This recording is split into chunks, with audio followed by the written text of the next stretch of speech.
Hello students, welcome to WB exam portal. দেখো, তোমাদের দুটো সুখবর আছে। একটা হচ্ছে যে আজকে কিন্তু তোমাদের 5টার সময় তোমাদের অ্যান্সার কি রিলিজ হচ্ছে, এটা গেল প্রথম পয়েন্ট। নেক্সট ইম্পর্টেন্ট পয়েন্ট যেটা, সেটা হচ্ছে যে তোমাদের কিন্তু যে টেকনিশিয়ান আছে তার কিন্তু ডেট এগিয়ে এসছে, আপডেট হয়েছে। তো সেই জন্য আমরা একটা 1000 এমসিকিউ সিরিজ স্টার্ট করেছি, এটা তোমাদের দেখতে পাচ্ছ তারই অংশ। এবং এখানে আমি তোমাদের পার্ট বাই পার্ট 1000টা একসঙ্গে করাতে পারছি না, কারণ গলার অবস্থা খারাপ। তো সেই জন্য আমি তোমাদের পার্ট বাই পার্ট প্রত্যেক দিন ভিডিও দেবো, ঠিক আছে? দেখো, প্রথম যে কোশ্চেন্সটা দেওয়া রয়েছে সেটা হচ্ছে, অন্ধকারে রাখা গাছে লম্বা ও ফ্যাকাশে কাণ্ড দেখা যায়। ঠিক আছে, দেখো, অন্ধকারে যখন কোনো গাছকে রেখে দেবে তখন তুমি দেখবে সেখানে লম্বা এবং ফ্যাকাশে কাণ্ড দেখা যায়। আচ্ছা, কালকে একজন বলেছে স্যার আপনার ভিডিও একটু ঝাপসা আসছে। নো, ঝাপসা নয়। এটা যেটা হচ্ছে, তুমি এটাকে এই 1080p-তে দেখো, ঠিক আছে? 1080p-তে দেখে নাও তোমাদের যে সেটিংস আছে তাতে, তাহলে দেখবে এটা অনেক বেশি জোরালো দেখাবে। তো একটা গাছকে লম্বা আর ফ্যাকাশে কেন দেখায় যখন তুমি তাকে অন্ধকারে রাখছো? কারণ দেখো, যখন কোনো গাছ সূর্যের আলো পাচ্ছে, যেমন এই গাছটা, এবং এই সূর্যের আলো পাওয়ার সময় কী হয়, যদি এটা এর কাণ্ড হয়, এই কাণ্ডটা দেখবে সূর্যের আলোর দিকে মুড়ে যায়। মানে যেদিকে সূর্য, এদিকে সূর্য আছে, এদিকে মুড়ে যাবে। কেন? কারণ এখানে থাকে অক্সিন, আর অক্সিন যেদিকে আলো তার উল্টো দিকে বৃদ্ধি বেশি পায়। অর্থাৎ এই অংশটা, এই দেখো, এই দিকটা, এই যে এটাকে যদি আমরা ধরি লেফট পার্ট, এটাকে যদি আমরা রাইট পার্ট ধরি, তাহলে রাইটের দিকে সূর্যের আলো বেশি পড়ছে। তার ফলে অক্সিন কী করে, এখান থেকে সরে গিয়ে লেফট পার্টের দিকে বেশি চলে যায়। আর অক্সিন যেখানে যাবে সেখানে কোষ বিভাজন বেশি হয়। তো অক্সিন কী করে, লেফট পার্ট অর্থাৎ বাম দিকে কোষ বিভাজন বেশি করে, যার ফলে এই কাণ্ডটা কোষ বিভাজিত হয়ে এই অংশটা ফুলে যায় এবং এই অংশটা মুড়ে যায় কোন দিকে, আলোর দিকে। তো অ্যান্সার এখানে কী হবে, অ্যান্সার হবে তোমাদের অক্সিন। ঠিক আছে, এটা মনে রাখবে, এটা ইম্পর্টেন্ট কোশ্চেন্স এবং এটা টেকনিশিয়ানের পড়াই প্রশ্ন। চলো নেক্সট। নেক্সট প্রশ্ন তোমাদের বলছে, অবতল দর্পণের পোল এবং ফোকাসের মাঝখানে বস্তু রাখলে প্রতিচ্ছবি কেমন হবে? দেখো, এই হচ্ছে তোমাদের অবতল দর্পণ, তোমরা দেখতে পাচ্ছ, এইটা পোল, এটা ফোকাস। আমরা জানি এখানে 1 নম্বর কেস কী তৈরি হয়, পোল আর ফোকাসের মাঝখানে কোনো বস্তুকে রাখলে, যেটা দিয়ে তোমাদের কোশ্চেন্স দেওয়া হয়েছে। তো আমরা জানি 1 নম্বর কেসে আমাদের তৈরি হয় অসৎ প্রতিবিম্ব, ঠিক আছে? আর অসৎ প্রতিবিম্ব কেমন হয়, সোজা হয়। আর এখানে অসৎ প্রতিবিম্ব কিন্তু সোজা হবে এবং বড় হয়। তাহলে অ্যান্সার আমাদের কী হবে? অ্যান্সার আমাদের কী হবে? অবাস্তব, এই যে অসৎ প্রতিবিম্ব কিন্তু ভার্চুয়াল ইমেজ হয়। তো ভার্চুয়াল, সোজা এবং বড়, this will be the correct answer. এটা তোমাদের অবতল দর্পণ, যদি তোমরা পড়ো তাহলে বুঝতে পারবে। 1 নম্বর কেস এটা হয়। 2 নম্বর কেস যখন তুমি ফোকাসের উপর রাখছো। 3 নম্বর কেস যখন ফোকাস আর এখানে তোমাদের সি থাকে, এটাকে তুমি সি মনে করে নিতে পারো, তার মধ্যে থাকে। যখন এটা এর উপরে থাকে, এই জায়গায় থাকে, এটা 4 নম্বর কেস। 5 নম্বর কেস যখন বিয়ন্ড সি। 6 নম্বর কেস হচ্ছে অনেক দূরে। তো এই 6টা কেস হয় অবতল দর্পণে। এখানে ফার্স্ট কেস সম্পর্কে জিজ্ঞেস করা হয়েছিল, পোল আর ফোকাসের মাঝখানে যখন তুমি কোনো বস্তুকে রাখছো, তখন ভার্চুয়াল এবং ইরেক্ট এবং এনলার্জড ছবি দেখা যায়। ঠিক আছে, চলো পরের প্রশ্ন। অগ্ন্যাশয় ক্ষতিগ্রস্ত হলে কোন কাজটি সরাসরি প্রভাবিত হয়? দেখো, অগ্ন্যাশয় ক্ষতিগ্রস্ত হলে যে কাজটা সরাসরি ক্ষতিগ্রস্ত হয় সেটা হচ্ছে তোমাদের কার্বোহাইড্রেট, অর্থাৎ ব্লাড সুগার রেগুলেশন। কেন? কারণ এখানে এই অগ্ন্যাশয়ে থাকে তোমাদের ইনসুলিন। 1 মিনিট, আমি তোমাদের কালো কালি নিয়ে নিই। অগ্ন্যাশয়ে তোমাদের কী থাকে, ইনসুলিন হরমোন ক্ষরিত হয় অগ্ন্যাশয়ের থেকে। এই ইনসুলিন হরমোন কি করে, আমাদের শরীরে যে এক্সট্রা সুগার, যেটা গ্লুকোজ, সেই গ্লুকোজকে কি করে, গ্লাইকোজেন আকারে সঞ্চিত রাখে। গ্লুকোজকে কি করে, গ্লাইকোজেন আকারে সঞ্চিত রাখে। ঠিক আছে, এবার যদি ইনসুলিন ক্ষরণ আটকে যায়, অগ্ন্যাশয় ক্ষতিগ্রস্ত হলে ইনসুলিন ক্ষরণ আটকে যায়, যার ফলে কি হয়, গ্লুকোজ ব্লাড সুগার বেড়ে যায়, কারণ শরীরে গ্লুকোজের মাত্রা বাড়তে থাকে। অ্যান্সার আমাদের কী হবে, রেগুলেশন অফ ব্লাড সুগার। ঠিক আছে, this will be very important. দেখো, জলের অ্যাবজর্পশন হয় বৃহদন্ত্রে, ঠিক আছে, লার্জ ইন্টেস্টাইনে, লার্জ আইএনটি বলে লিখছি, বা বৃহদন্ত্রে, তো এটা তো নয়, ঠিক আছে, বৃহদন্ত্র। বাইল জুস বা পিত্তরস ক্ষরণ হয় পিত্তথলি থেকে, তো এটাও অ্যান্সার নয়। আর হজম, প্রোটিনের হজম শুধু অগ্ন্যাশয় রস দিয়েই যে হয় তা কিন্তু নয়, এটা পাকস্থলিতেও হতে পারে। সেই সুতরাং এটা ডাইরেক্ট ক্ষতিগ্রস্ত হয় না, যদিও অসুবিধা হয়, বাট ডাইরেক্ট ক্ষতিগ্রস্ত হয় না। যেমন তোমরা জানো যে গল ব্লাডার, ঠিক আছে, পিত্তথলি মানে গল ব্লাডার। তো গল ব্লাডার কাটা হলে তোমাদের কিন্তু বলে ভেরি রিচ খাবার, মাংস ইত্যাদি কম খেতে, কারণ পিত্ত রসেও কিন্তু প্রোটিনের ব্যাপার থাকে। তো সব কিছুই প্রোটিনকে নিয়ন্ত্রণ করতে পারে, কিন্তু ডাইরেক্ট এখানে যখন বলেছে ওই জন্য রক্ত রসের, মানে রক্তে শর্করার নিয়ন্ত্রণটাই এখানে অ্যান্সার হবে। ঠিক আছে, চলো নেক্সট। দেখো, মুখগহ্বরের পিএইচ যদি কমে যায়, অর্থাৎ পিএইচ কমে যাওয়া মানে পিএইচ কেমন হয়ে যাওয়া, অ্যাসিডিক হয়ে যাওয়া। তাই পিএইচ যদি কমে যায় মানে অ্যাসিডিক হয়ে যায়, তখন কি হবে, তখন দাঁতের ক্ষয় হয়, কারণ পিএইচ কেমন হয়ে যায়, পিএইচ হয়ে যায় আম্লিক, ঠিক আছে, অ্যাসিডিক হয়ে যায়। ওকে, তো কারেক্ট অ্যান্সার কী হবে আমাদের, পিএইচ হয়ে যায় অ্যাসিডিক। কে কে কটা প্রশ্ন পারছো সেগুলো আমাকে, আমি টোটাল তোমাদের মনে হচ্ছে যে 42টা বা 43টা প্রশ্ন আছে, টোটাল তো করাতেই পারবো, গলার যে অবস্থা অন্তত ওটুকু টানতে পারবো, তারপর দেখছি যে কী অবস্থা হয়, ঠিক আছে, তারপর আরও বাড়াবো। চলো পরের প্রশ্ন, কোন টিস্যু ও কাজের জোড়াটি সঠিক। দেখো জাইলেম ফুড ট্রান্সপোর্ট তো করে না, আমরা জানি জাইলেম কি করে, ওয়াটার অ্যান্ড মিনারেল ট্রান্সপোর্ট করে, সো এটা তো আমাদের কারেক্ট নয়। ফ্লোয়েম কিন্তু ওয়াটার ট্রান্সপোর্ট করে না, ফ্লোয়েম খাদ্য করে, এটাও কারেক্ট নয়। ফ্লোয়েম ফুড ট্রান্সপোর্ট করে, এটা কারেক্ট। ক্যাম্বিয়াম কিন্তু প্রোটেকশান দেয়, অ্যাকচুয়ালি ক্যাম্বিয়াম যে এক্স্যাক্টলি প্রোটেকশান দেয় তা কিন্তু নয়, ক্যাম্বিয়ামের মধ্যে প্যারেনক্যামেও পাওয়া যায় যেটা আবরণী কলা হিসেবেও কাজ করতে পারে। সো অ্যান্সার এখানে কারেক্ট কোনটা, সেটা হচ্ছে ফ্লোয়েম ফুড ট্রান্সপোর্ট করে, this will be the correct, ঠিক আছে। চলো আরেকটা জিনিস, ভাস্কুলার ক্যাম্বিয়াম যদি বলা হয় তাহলে সেটা কিন্তু জাইলেম ফ্লোয়েম দিয়েই তৈরি হয়। যদি বলা হয় ভাস্কুলার ক্যাম্বিয়াম, ঠিক আছে, তাহলে they form of xylem and phloem, এটা মনে রাখবে। চলো নেক্সট পরের প্রশ্ন, 2 ওহম এবং 4 ওহম, এটা বাংলায় 2, এটা বাংলায় 4, তোমরা ইংলিশে দেখতে পারবে। এদেরকে যদি ধারাবাহিক মানে সিরিজ সার্কিটিংয়ে যুক্ত করা হয় তখন এতে তুল্যরোধ কী হবে, তো 2+4 করে দিলে অ্যান্সার বেরিয়ে যাবে 6 ওহম অ্যান্সার হবে। তোমরা বলবে স্যার এত সোজা কি পড়েছে ডেফিনেটলি, এগুলো প্রিভিয়াস ইয়ার, এই যে আগেরটা প্রিভিয়াস ইয়ার নয়, এর আগে যেটা করলাম 5 নম্বরটা প্রিভিয়াস ইয়ার নয়, বাট 6 নম্বরটা প্রিভিয়াস ইয়ার ছিল। এখানে নতুন প্রশ্ন আছে, প্রিভিয়াস ইয়ার মিক্সড আপও আছে। আস্তে আস্তে তোমরা ভারী প্রশ্নের দিকে যাবে, 10 নম্বর 12 নম্বরের পর থেকে এরকম বড় বড় প্রশ্ন পেতে আরম্ভ করবে, চিন্তা নেই, ওয়েট করে যাও, দেখতে পাবে মজাটা কেমন লাগে। এই প্রশ্নটা আমি তোমাদের আমার যে পেড ক্লাস ছিল তাতে করিয়েছিলাম, মানে টপিকটা বুঝিয়েছিলাম। এখানে বলেছে যে অ্যালুমিনিয়ামকে কেন কার্বনের রিডাকশান দ্বারা, কার্বনের বিজারণ দ্বারা, অ্যাকচুয়ালি বিজারণ করা হয়, তো কার্বনের বিজারণ দ্বারা কেন অ্যালুমিনিয়ামকে নিষ্কাশন করা যায় না, why we can not extract aluminium by reducing it with carbon.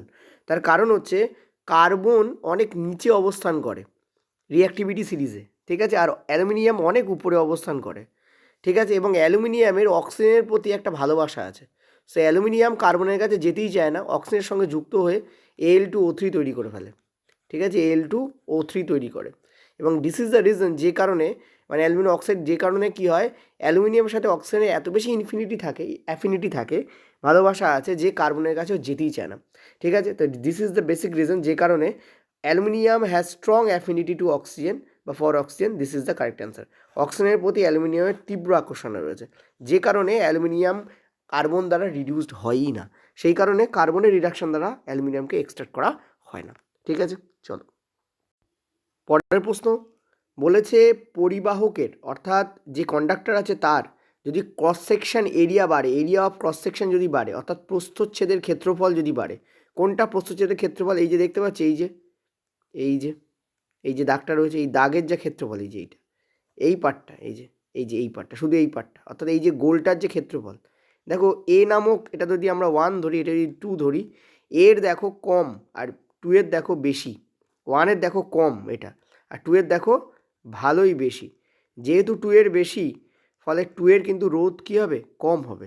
আমরা জানি যে রোধ লেন্থের সঙ্গে সমানুপাতিক সম্পর্কে থাকে, ঠিক আছে, লেন্থের সঙ্গে কী থাকে, সমানুপাতিক সম্পর্কে থাকে, কিন্তু রোধ এরিয়ার সাথে ব্যাসানুপাতিক সম্পর্কে থাকে, আর রোধ ডায়ামিটারের সাথে ডায়ামিটারের বর্গের ব্যাসানুপাতিক সম্পর্কে থাকে।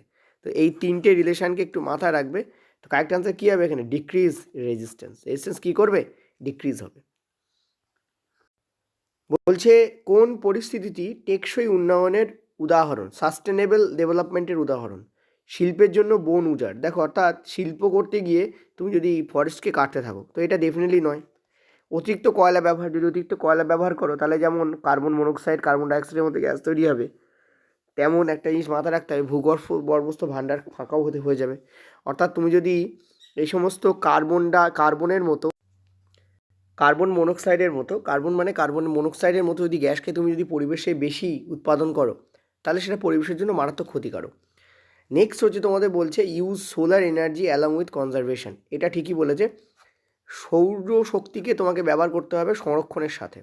নেক্সট হচ্ছে over extraction of ground water, জলের যদি মারাত্মক ব্যবহার করো তাহলে জলের কী হবে, জলের ভাণ্ডার নষ্ট হবে, সো ডেফিনেটলি ক্ষতি হবে, সো এটাও অ্যান্সার হতে পারে না। তাহলে অ্যান্সার কোনটা হবে, সি অপশান কারেক্ট অ্যান্সার হবে। চলো, তোমরা দেখবে যে সাধারণত আমরা কোনো জিনিস যদি কঠিন হয়, যেমন বরফ ধরো, এটা বরফ, ঠিক আছে, বরফকে যদি তুমি তাপ দাও তাহলে কী হবে, তাহলে সেটা আগে জলে কনভার্ট হবে, আর জলকে যদি আরও বেশি তাপ দাও তাহলে সেটা কী হবে, সেটা বাষ্পে কনভার্ট হয়ে যাবে। কিন্তু কিছু জিনিস থাকে, মানে কঠিন জিনিসকে তাপ দিলে সেটা তরলে কনভার্ট হয়, আর তরলকে তাপ দিলে সেটা গ্যাসে কনভার্ট হয়, ঠিক আছে। কিন্তু কিছু জিনিস আছে যেখানে কঠিনকে তাপ দিলে সেটা সরাসরি বাষ্পে কনভার্ট হয়ে যায়, মাঝখানে কোনো তরলের পার্ট আসেই না।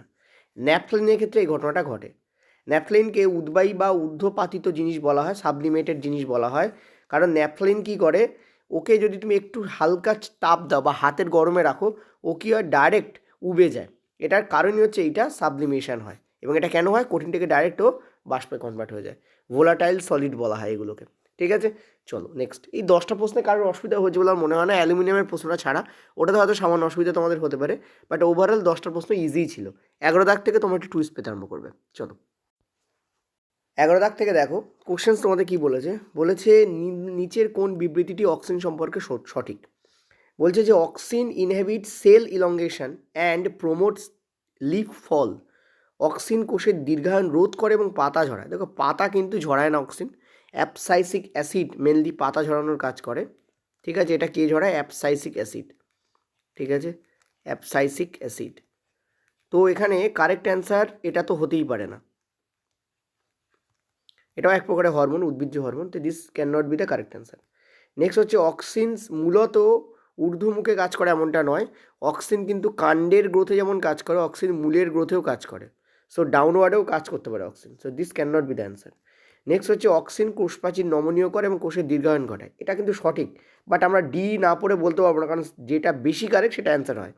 কম আলোতে অক্সিন বৃদ্ধি বন্ধ করে, এটাও ইনকারেক্ট। দেখো অক্সিন, আমি একটু আগে তোমাদের বলেছি যে অংশে লাইট আছে, এই তো এখানেই ধরো বুঝিয়ে দিচ্ছি, যে অংশে লাইট আছে সেই অংশ থেকে অক্সিজেন সরে আসে। সাপোজ ধরো এই জায়গায় সূর্য আছে, সূর্যকে তো অদ্ভুতভাবে আঁকছি আমি, যাই হোক ধরো এই জায়গায় সূর্য আছে, আমি লিখে দিচ্ছি, তাহলে সূর্য এই দিকটায় বেশি করে পড়ছে, ফলে অক্সিজেন কী করবে, এদিক থেকে সরে আসবে, সরে এসে যে অংশটা ছাওয়ায় আছে সেই অংশে অক্সিজেন বেশি হবে, এবং এটা হয় ফাইটোক্রোম ফ্যাক্টর রিলিজিং ফ্যাক্টরের জন্য, এটা তোমরা হায়ার ক্লাসে পড়বে, এটা ফাইটোক্রোম রিলিজিং ফ্যাক্টরের জন্য, এটা তোমাদের ক্লাস 12 এনসিইআরটিতে মানে এইসব ব্যাপারগুলো আছে।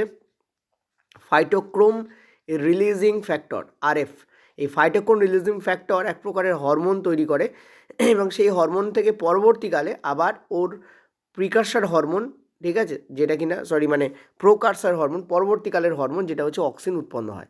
তো ফাইটোক্রোম রিলিজিং ফ্যাক্টর থেকেই পরবর্তীকালে অক্সিন উৎপন্ন হয়, ঠিক আছে। এবং এই হরমোনটা যেটা অক্সিন, এটা কিন্তু শেডি অর্থাৎ ছায়াময় অঞ্চলে অ্যাকচুয়ালি কাজ ভালো করে, ছায়াময় অঞ্চলে ও বেশি অ্যাকুমুলেট হয়, হয়ে কী করে, কাণ্ডটাকে আলোর দিকে বাঁকিয়ে দেয়। ওকে, তো অ্যান্সার আমাদের কী হবে, এটাও তো কারেক্ট অ্যান্সার নয়, কারণ কম আলোতে অক্সিজেন কাজ করতে পারে, তো this will be the correct answer actually, ঠিক আছে। চলো পরের প্রশ্ন দেখো, সমতল দর্পণে গঠিত প্রতিচ্ছবি সম্পর্কে কোন বিবৃতিটি সঠিক। দেখো সমতল দর্পণে গঠিত প্রতিচ্ছবি হয় একটা অসৎ প্রতিচ্ছবি হয়, এবং সম আকারের প্রতিচ্ছবি হয়, এবং সমশীর্ষ প্রতিচ্ছবি হয়, অর্থাৎ উল্টো নয়, সোজা প্রতিচ্ছবি হয়, ঠিক আছে। এবং তার মানে এখানে কী হবে, ইরেক্ট হবে 1, 2 হচ্ছে সেম সাইজড হবে 2, ঠিক আছে, সেম সাইজড হবে 3 হচ্ছে ভার্চুয়াল হবে। এটা কিন্তু অসৎ প্রতিবিম্ব নয়, এটা ভার্চুয়াল ইমেজ হয়। তো কোথায় লেখা রয়েছে দেখো, অবাস্তব হবে, অসৎ মানে অবাস্তব, সোজা এবং পার্শ্বীয় উল্টো। পার্শ্বীয় উল্টো মানে কি, দেখবে তুমি যখন যদি তুমি ডান হাতে তোমার একটা চামচ ধরে আয়নার সামনে দাঁড়াও, তুমি দেখবে আয়নাতে যে দাঁড়িয়ে আছে তার কিন্তু বাঁ হাতে চামচ থাকে, অর্থাৎ রাইটটা লেফট, ঠিক আছে, আর লেফটটা কী হয়ে যায়, রাইট হয়ে যায়। এটা পার্শ্বীয় ল্যাটারালি ইনভার্টেড বলা হয়। তো উল্টো হয় না, কিন্তু ল্যাটারালি উল্টো হয়, মানে আপ ডাউনে উল্টো হবে না। দু ধরনের উল্টো দেখা যায়, একটা হচ্ছে আপ ডাউনে উল্টো, আর 2 হচ্ছে ল্যাটারালি উল্টো। তো মনে রাখবে আপ ডাউনে উল্টো নয়, এটা নয়, কিন্তু ল্যাটারালি উল্টো হয়, এটাকে বলা হয় পার্শ্বীয় উল্টোনো। তো C option will be the correct option, ঠিক আছে, ক্লিয়ার? আরেকটা কথা মাথা রাখবে, এবার দেখো বাকিগুলো সত্যি নয় কেন, এটা কারণ বাস্তব বলেছে, রিয়েল ইমেজ এখানে হয় না, সো কেটে গেল। নেক্সট হচ্ছে রিয়েল ইমেজকেই কিন্তু পর্দায় ধরা যায়, অবাস্তব ইমেজকে পর্দায় ধরা যায়ই না, সো এই জন্য এটা কেটে গেল। আচ্ছা ডি কেন কাটছে সেটা হচ্ছে বলছে, মনে রাখবে একটা জিনিস, আয়না থেকে, আচ্ছা এখানে তো রয়েছে, বেশি আঁকবো না, এখানে বলে দিই, আয়না থেকে তুমি যতটা দূরে দাঁড়িয়ে আছো প্রতিচ্ছবিও কিন্তু আয়না থেকে ততটা দূরেই উৎপন্ন হবে। অর্থাৎ এখানে যদি এক্স ডিস্টেন্স থাকে, এখানে এক্স ডিস্টেন্স আছে, এখানে বলেছে সর্বদা কম হয়, এই জন্য এটা ইনকারেক্ট, একই হয়, এটা অ্যান্সার হবে। তো সি অপশান এই কারণে কারেক্ট। চলো, বলেছি ইনসুলিন হরমোন এবং ডায়াবেটিস সম্পর্কে কোন বিবৃতিটি সঠিক। দেখো এখানে আমি টোটাল সবই স্টেটমেন্ট বেস প্রশ্ন তোমাদের জন্য রেখেছি। কেন? কারণ পরীক্ষার সময় যখন তোমরা কোশ্চেন্স পাচ্ছ, দেখতে পাচ্ছ তোমাদের আরও এমসিকিউ টাইপ নিউমেরিক্যালস বেশি আসছে না, কিন্তু এমন এমন প্রশ্ন দিচ্ছে যে খুবই পাকা ছেলেও কাঁচা হয়ে যাচ্ছে। তো সেই জন্য অ্যান্সার দেওয়া জরুরি, এই ধরনের কোশ্চেন্সের প্র্যাকটিস করা জরুরি। তো বলছি ইনসুলিন যকৃত থেকে উৎপন্ন হয়, ফার্স্ট কাটো, ইনসুলিন অগ্নাশয় থেকে উৎপন্ন হয়। ইনসুলিনের অভাবে রক্তে শর্করা মাত্রা বেড়ে যায়, এটা তো কারেক্টই দেখতে পাচ্ছি। নেক্সট ইনসুলিন রক্তে গ্লুকোজ নিঃসরণ বাড়ায়, এটা ইনকারেক্ট, কারণ গ্লুকোজকেই নিঃসরণ হতে বাধা দেয়, ইনসুলিন শুধু হজমের সময় কাজ করে, এটাও ইনকারেক্ট। এগুলোকে আরও টাপ দেওয়া যেতে পারতো, বাট বি অপশান এখানে কারেক্ট, এই তোমাদের অ্যান্সার অনুযায়ী, কোশ্চেন্স অনুযায়ী। চলো, মিষ্টি খাওয়ার পর দাঁতের ক্ষয় হওয়ার কারণ কোন বিবৃতিটা সঠিকভাবে বলা হয়েছে। দেখো sugar directly breaks enamel mechanically, চিনি যান্ত্রিকভাবে এনামেলকে ভাঙতে পারে। এনামেল কি? এনামেল হচ্ছে, পয়েন্ট টু বি নোটেড, এই যে ওপরে যে সাদা আস্তরণ দেখতে পাচ্ছ, এটাকে আমরা বলছি এনামেল, এই যে ওপরের যে কোটিং। এবং এনামেল হচ্ছে একটা প্রাণী, মানে মানুষের দেহের সবথেকে স্ট্রং যে কভার, সেটা হচ্ছে এনামেল। ঠিক আছে, দেখো bacteria convert sugar into acid, এইটা হচ্ছে ইম্পর্টেন্ট ব্যাপার। যদি তুমি ধরো তুমি বাড়িতে এসেই তোমার মিষ্টি খেতে ইচ্ছা করছে, খানিকটা জিলিপি খেলে, কিন্তু তুমি দাঁত মাজলে না, বা তুমি মুখটা ভালো করে ধুলে না, মুখ ধুলেও হয় না, কারণ জিলিপির টুকরো দাঁতের ফাঁকে আটকে থাকে। ইভেন মুড়িও কিন্তু সুগার দিয়ে তৈরি, কারণ মুড়ির মধ্যে কার্বোহাইড্রেট থাকে, কার্বোহাইড্রেট একটা শর্করা, শর্করা থেকে সুগার তৈরি হয়। Anything that contains carbohydrate contains sugar, anything যেটাতে কার্বোহাইড্রেট আছে তাতে সুগার থাকে। এখন এই সুগার শুধু মিষ্টিতে হয় না, কারণ মিষ্টিতে সুক্রোজ থাকে, ওই জন্য ওটা বেশি মিষ্টি। ফলেও কিন্তু সুগার থাকে, যাকে আমরা ফ্রুক্টোজ বলি। গরু যে ঘাস খায় তাতেও ইনভেন্ট সুগার থাকে, কার্বোহাইড্রেট থাকে, তাকে মল্টোজ বলা হয়। তো যে কোনো ধরনের থিংস যেখানে কার্বোহাইড্রেট আছে তাকে আমরা কী বলি, তাকে আমরা বলি সুগার, মানে কার্বোহাইড্রেট সুগার থাকে। তো ব্যাপার যেটা হচ্ছে, এটা হচ্ছে ব্যাকটেরিয়া কনভার্ট সুগার। ব্যাকটেরিয়া কী করে, এই সুগারকে অ্যাসিডে কনভার্ট করে দেয়। তোমরা জানো যে পাইরুভেট, এটা হচ্ছে একটা পাইরুভিক অ্যাসিড। তোমরা কি পড়েছো, তোমাদের যে হালকা অংশ দেওয়া যায়, তোমরা কী পড়েছো, গ্লুকোজ থেকে পাইরুভেট তৈরি হচ্ছে। গ্লুকোজ থেকে যে পাইরুভেট তৈরি হচ্ছে, পাইরুভেট বেসিক্যালি একটা পাইরুভিক অ্যাসিড, আর এই অ্যাসিড আস্তে আস্তে আস্তে আস্তে দাঁতের ক্ষয় ঘটায়। ব্যাকটেরিয়া চিনি থেকে অ্যাসিড তৈরি করে পিএইচ কমায়, অর্থাৎ অ্যাসিডিক হয়ে যায়, এবং অ্যাসিডিক হওয়ার ফলে কী হচ্ছে, দাঁতের ক্ষয় হচ্ছে। তো correct answer will be what, B will be the correct answer. ঠিক আছে, চলো 15 দাগের প্রশ্ন, ফ্লোয়েম পরিবহন সম্পর্কে কোন বিবৃতিটি সঠিকভাবে সত্য। ফ্লোয়েম শুধুমাত্র ঊর্ধ্বমুখে জল বহন করে, ইনকারেক্ট, কারণ ফ্লোয়েম আপে যেমন খাদ্য নিয়ে যায়, নিচেও খাদ্য নিয়ে যায়, এদিকেও খাদ্য নিয়ে যায়, এদিকেও খাদ্য নিয়ে যায়, কারণ উদ্ভিদের কেবলমাত্র আপে আর ডাউনে পৌঁছানোর হয় না। একটা উদ্ভিদকে যদি তুমি দেখো, একটা গাছকে যদি তুমি দেখো, গাছের শাখা পোশাখা কী হয়, এদিকেও আছে, এদিকেও আছে, নিচেও আছে, সব জায়গায় থাকে। সুতরাং সব জায়গায়, প্রত্যেকটা জায়গাতে খাদ্য কিন্তু পরিবহন প্রয়োজন। তো ফ্লোয়েম পরিবহন শক্তিহীন নয়, ফ্লোয়েম প্যাসিভ ট্রান্সপোর্ট করে এমনটা নয়। ঠিক আছে, এটা নয়, ফ্লোয়েমে কিন্তু এটিপি খরচ হয়, ফ্লোয়েমের ট্রান্সপোর্টে কিন্তু এটিপি খরচ হতে পারে। নেক্সট হচ্ছে ফ্লোয়েম শক্তি ব্যবহার করে দ্বিমুখে খাদ্য পরিবহন করে, এটাই কিন্তু কারেক্ট। আর ফ্লোয়েম কেন তো দিনে কাজ করে এমনটা একদমই নয়, ফ্লোয়েম রাতেও কাজ করতে পারে। তো ফ্লোয়েম শক্তি ব্যবহার করে দ্বিমুখে, দ্বিমুখে মানে কি, আপে যেমন নিয়ে যায় তেমন ডাউনেও নিয়ে যায়। তো correct answer will be what, C option will be correct. ঠিক আছে, চলো দেখো এই অ্যাক্টিভ আর প্যাসিভ ট্রান্সপোর্টের ব্যাপারটা তোমাদের এনসিইআরটিতে উল্লেখ নেই, এটা হায়ার ক্লাসের জিনিস। অ্যাক্টিভ ট্রান্সপোর্ট কখন বলা হয়, যখন এটিপি খরচ হয়, মানে তুমি টাকা দিয়ে কোথাও যাচ্ছ আর তুমি হেঁটে কোথাও যাচ্ছ। যখন তুমি গাড়ি করে টাকা দিয়ে যাচ্ছ তখন তোমার টাকা খরচ হচ্ছে, তার মানে ওখানে তোমার চার্জ লাগছে, এটাকে বলা হয় এটিপি খরচ হলে তাকে বলা হয় চার্জ লাগছে। আর যখন এটিপি খরচ হচ্ছে না, তখন সেটাকে আমরা কি বলছি, প্যাসিভ ট্রান্সপোর্ট বলছি। ঠিক আছে, যেমন ব্যাপন একটা প্যাসিভ ট্রান্সপোর্টের এক্সাম্পল। ওকে, চলো বলছে রোধের ব্যাপারে নিচের কোনটি সত্য। Resistance decreases with increase in length. তো আমরা জানি যে রেজিস্ট্যান্সের সঙ্গে লেন্থের সম্পর্ক সমানুপাতিক, রেজিস্ট্যান্সের সঙ্গে লেন্থের সম্পর্ক কি, সমানুপাতিক, সেটা তো হতেই পারে না। এও বাড়বে তো এটাও বাড়বে, যদি লেন্থ বাড়ে তো রোধও বাড়ে, যদি লেন্থ কমে তো কী হবে, রোধও তোমাদের কমবে। ঠিক আছে। নেক্সট হচ্ছে ছেদ বাড়লে রোদ বাড়ে। তা আমরা একটু আগেই দেখেছি যে রোদের সঙ্গে এরিয়ার সম্পর্ক ব্যস্তানুপাতিক, মানে রোদ বাড়লে এরিয়া যদি কমে তখনই রোদ বাড়বে, বা এরিয়া যদি বাড়ে রোদ তখন কমে যাবে, সেটাও তো কারেক্ট নয়। নেক্সট বলছে resistance depends on length, area and nature of material. রোদ দৈর্ঘ্য, ছেদ এবং পদার্থের উপর নির্ভর করে, এটা কিন্তু আমাদের কারেক্ট হয়, এটাই আমাদের কারেক্ট। রেজিস্ট্যান্স কিন্তু independent on temperature, no, temperature change করলে রোদ চেঞ্জ হয়। ওই জন্য তোমরা দেখবে তোমাদের যে রোধের যে সূত্র আছে, ওহমের সূত্র, তাতে বলা আছে স্থির তাপমাত্রায়। এটা কেন বলা আছে স্থির তাপমাত্রায় কথাটা? কারণ তাপমাত্রা চেঞ্জ হলে রোদ চেঞ্জ হতে পারে। স্থির তাপমাত্রায় দেখবে রোদের সংজ্ঞায় লেখা থাকে। এটাও কিন্তু আমাদের কারেক্ট নয়, তো সি অপশন আমাদের কারেক্ট। চলো পরের প্রশ্ন, অ্যালুমিনিয়াম নিষ্কাশন সম্পর্কে কোন বিবৃতিটি সঠিক? তো একটু আগে এর উপর বেশ করে একটা প্রশ্ন দেখেছিলাম, আবার একটা প্রশ্ন দেখো। Aluminium is reduced easily by carbon. তো আমরা জানি যে এটা সম্ভব নয়, কারণ কার্বনের থেকে অ্যালুমিনিয়ামে অক্সিজেনের প্রতি কি অ্যাফিনিটি বেশি, সেই জন্য কার্বনের সঙ্গে কিন্তু অ্যালুমিনিয়ামের তেমন কোনো মানে বন্ড হয়ই না, তো এটা ইনকারেক্ট হয়ে যাচ্ছে। নেক্সট হচ্ছে অ্যালুমিনিয়াম অক্সাইড ইজ ইলেকট্রোলাইজড। দেখো তোমাদের এনসিইআরটিতে যেটা বলা আছে সেটা হচ্ছে ইলেকট্রোলাইটিক রিডাকশান। ঠিকই বলা আছে, ইলেকট্রোলাইটিক রিডাকশান, এই কথাটা তোমাদের দেওয়া আছে। তো হিসেব অনুযায়ী এটাই অ্যান্সার হওয়া উচিত, যে ইলেকট্রোলাইটিক রিডাকশান মানে কি, তড়িৎ বিশ্লেষণের মাধ্যমে বিজারণ, তড়িৎ বিশ্লেষণ করে বিজারণ করা। ঠিক আছে, তো যাকে এনসিইআরটি বলছে তড়িৎ বিজারণ, তড়িৎ বিশ্লেষণ করে বিজারণ। ঠিক আছে, বা যদি খুব ভালো করে বলি, একে এনসিইআরটি কি বলছে, তড়িৎ বিজারণ। ঠিক আছে, তড়িৎ বিজারণ, আমি দেখিয়ে দিচ্ছি কোথায় আছে, এটা তোমার ধাতু অধাতুতেই আছে। তো এটাকেই কারেক্ট অ্যান্সার ধরে নিতে পারে। অ্যালুমিনিয়াম অক্সাইড নেওয়া হয়, নিয়ে তা ইলেকট্রোলাইজড উপায়ে তাকে কী করা হয়, তড়িৎভাবে বিজিত করা হয়। দেখে অ্যালুমিনিয়ামকে কোনো দিনই ফ্রি অবস্থায় পাওয়া যায় না, কারণ অ্যালুমিনিয়াম অত্যন্ত হাইলি রিয়াক্টিভ মেটাল, যাকে পাবে তার সঙ্গে রিয়াকশান শুরু করে দেয় এবং সে কিন্তু একটা অন্য যৌগ গঠন করে নেয়। সেই জন্য একে ফ্রি অবস্থাতে পাওয়াই যায় না, স্বাধীন অবস্থায় একে পাওয়াই যায় না। কোনো না কোনো যৌগের মধ্যে তুমি অ্যালুমিনিয়ামকে পাবে। কেন? কারণ ধরো এই একটা অ্যালুমিনিয়াম আছে আর এখানে কোনো যৌগ আছে, ব্যাটা এর সঙ্গে বিয়ে করে নেয়, এই হচ্ছে ব্যাপার। নেক্সট হচ্ছে কি, aluminium is extracted by roasting and reduction. না, অ্যালুমিনিয়াম রোস্টিং রিডাকশন দিয়ে করা যায় না। তো কারেক্ট অ্যান্সার আমাদের এখানে যে অপশান রয়েছে সেই অনুযায়ী বি অপশানই বেস্ট কারেক্ট লাগছে। এনসিইআরটিতে এইটা বলা আছে। ঠিক আছে, চলো কী লেখা আছে দেখে নেবো। এখানে পরিষ্কার বলা আছে যে সক্রিয়তা সারির মানে কি, রিঅ্যাক্টিভিটি সিরিজ যেটা আছে তার উপর দিকে যে ধাতুগুলো আছে তাদের মধ্যে পড়ে হচ্ছে দেখো সোডিয়াম, ম্যাগনেসিয়াম, ক্যালসিয়াম, অ্যালুমিনিয়াম ইত্যাদি পড়ে। এদেরকে কিন্তু কার্বন সহ উত্তপ্ত করে ধাতুতে কনভার্ট করা যায় না। ঠিক আছে, কারণ এদের কি অক্সিজেনের প্রতি মারাত্মক আসক্তি থাকে কার্বনের থেকে। দেখো তৃতীয় লাইনে লেখা আছে, তড়িৎ বিয়োজন পদ্ধতির মাধ্যমে এই সমস্ত ধাতুকে কিন্তু পাওয়া যায়।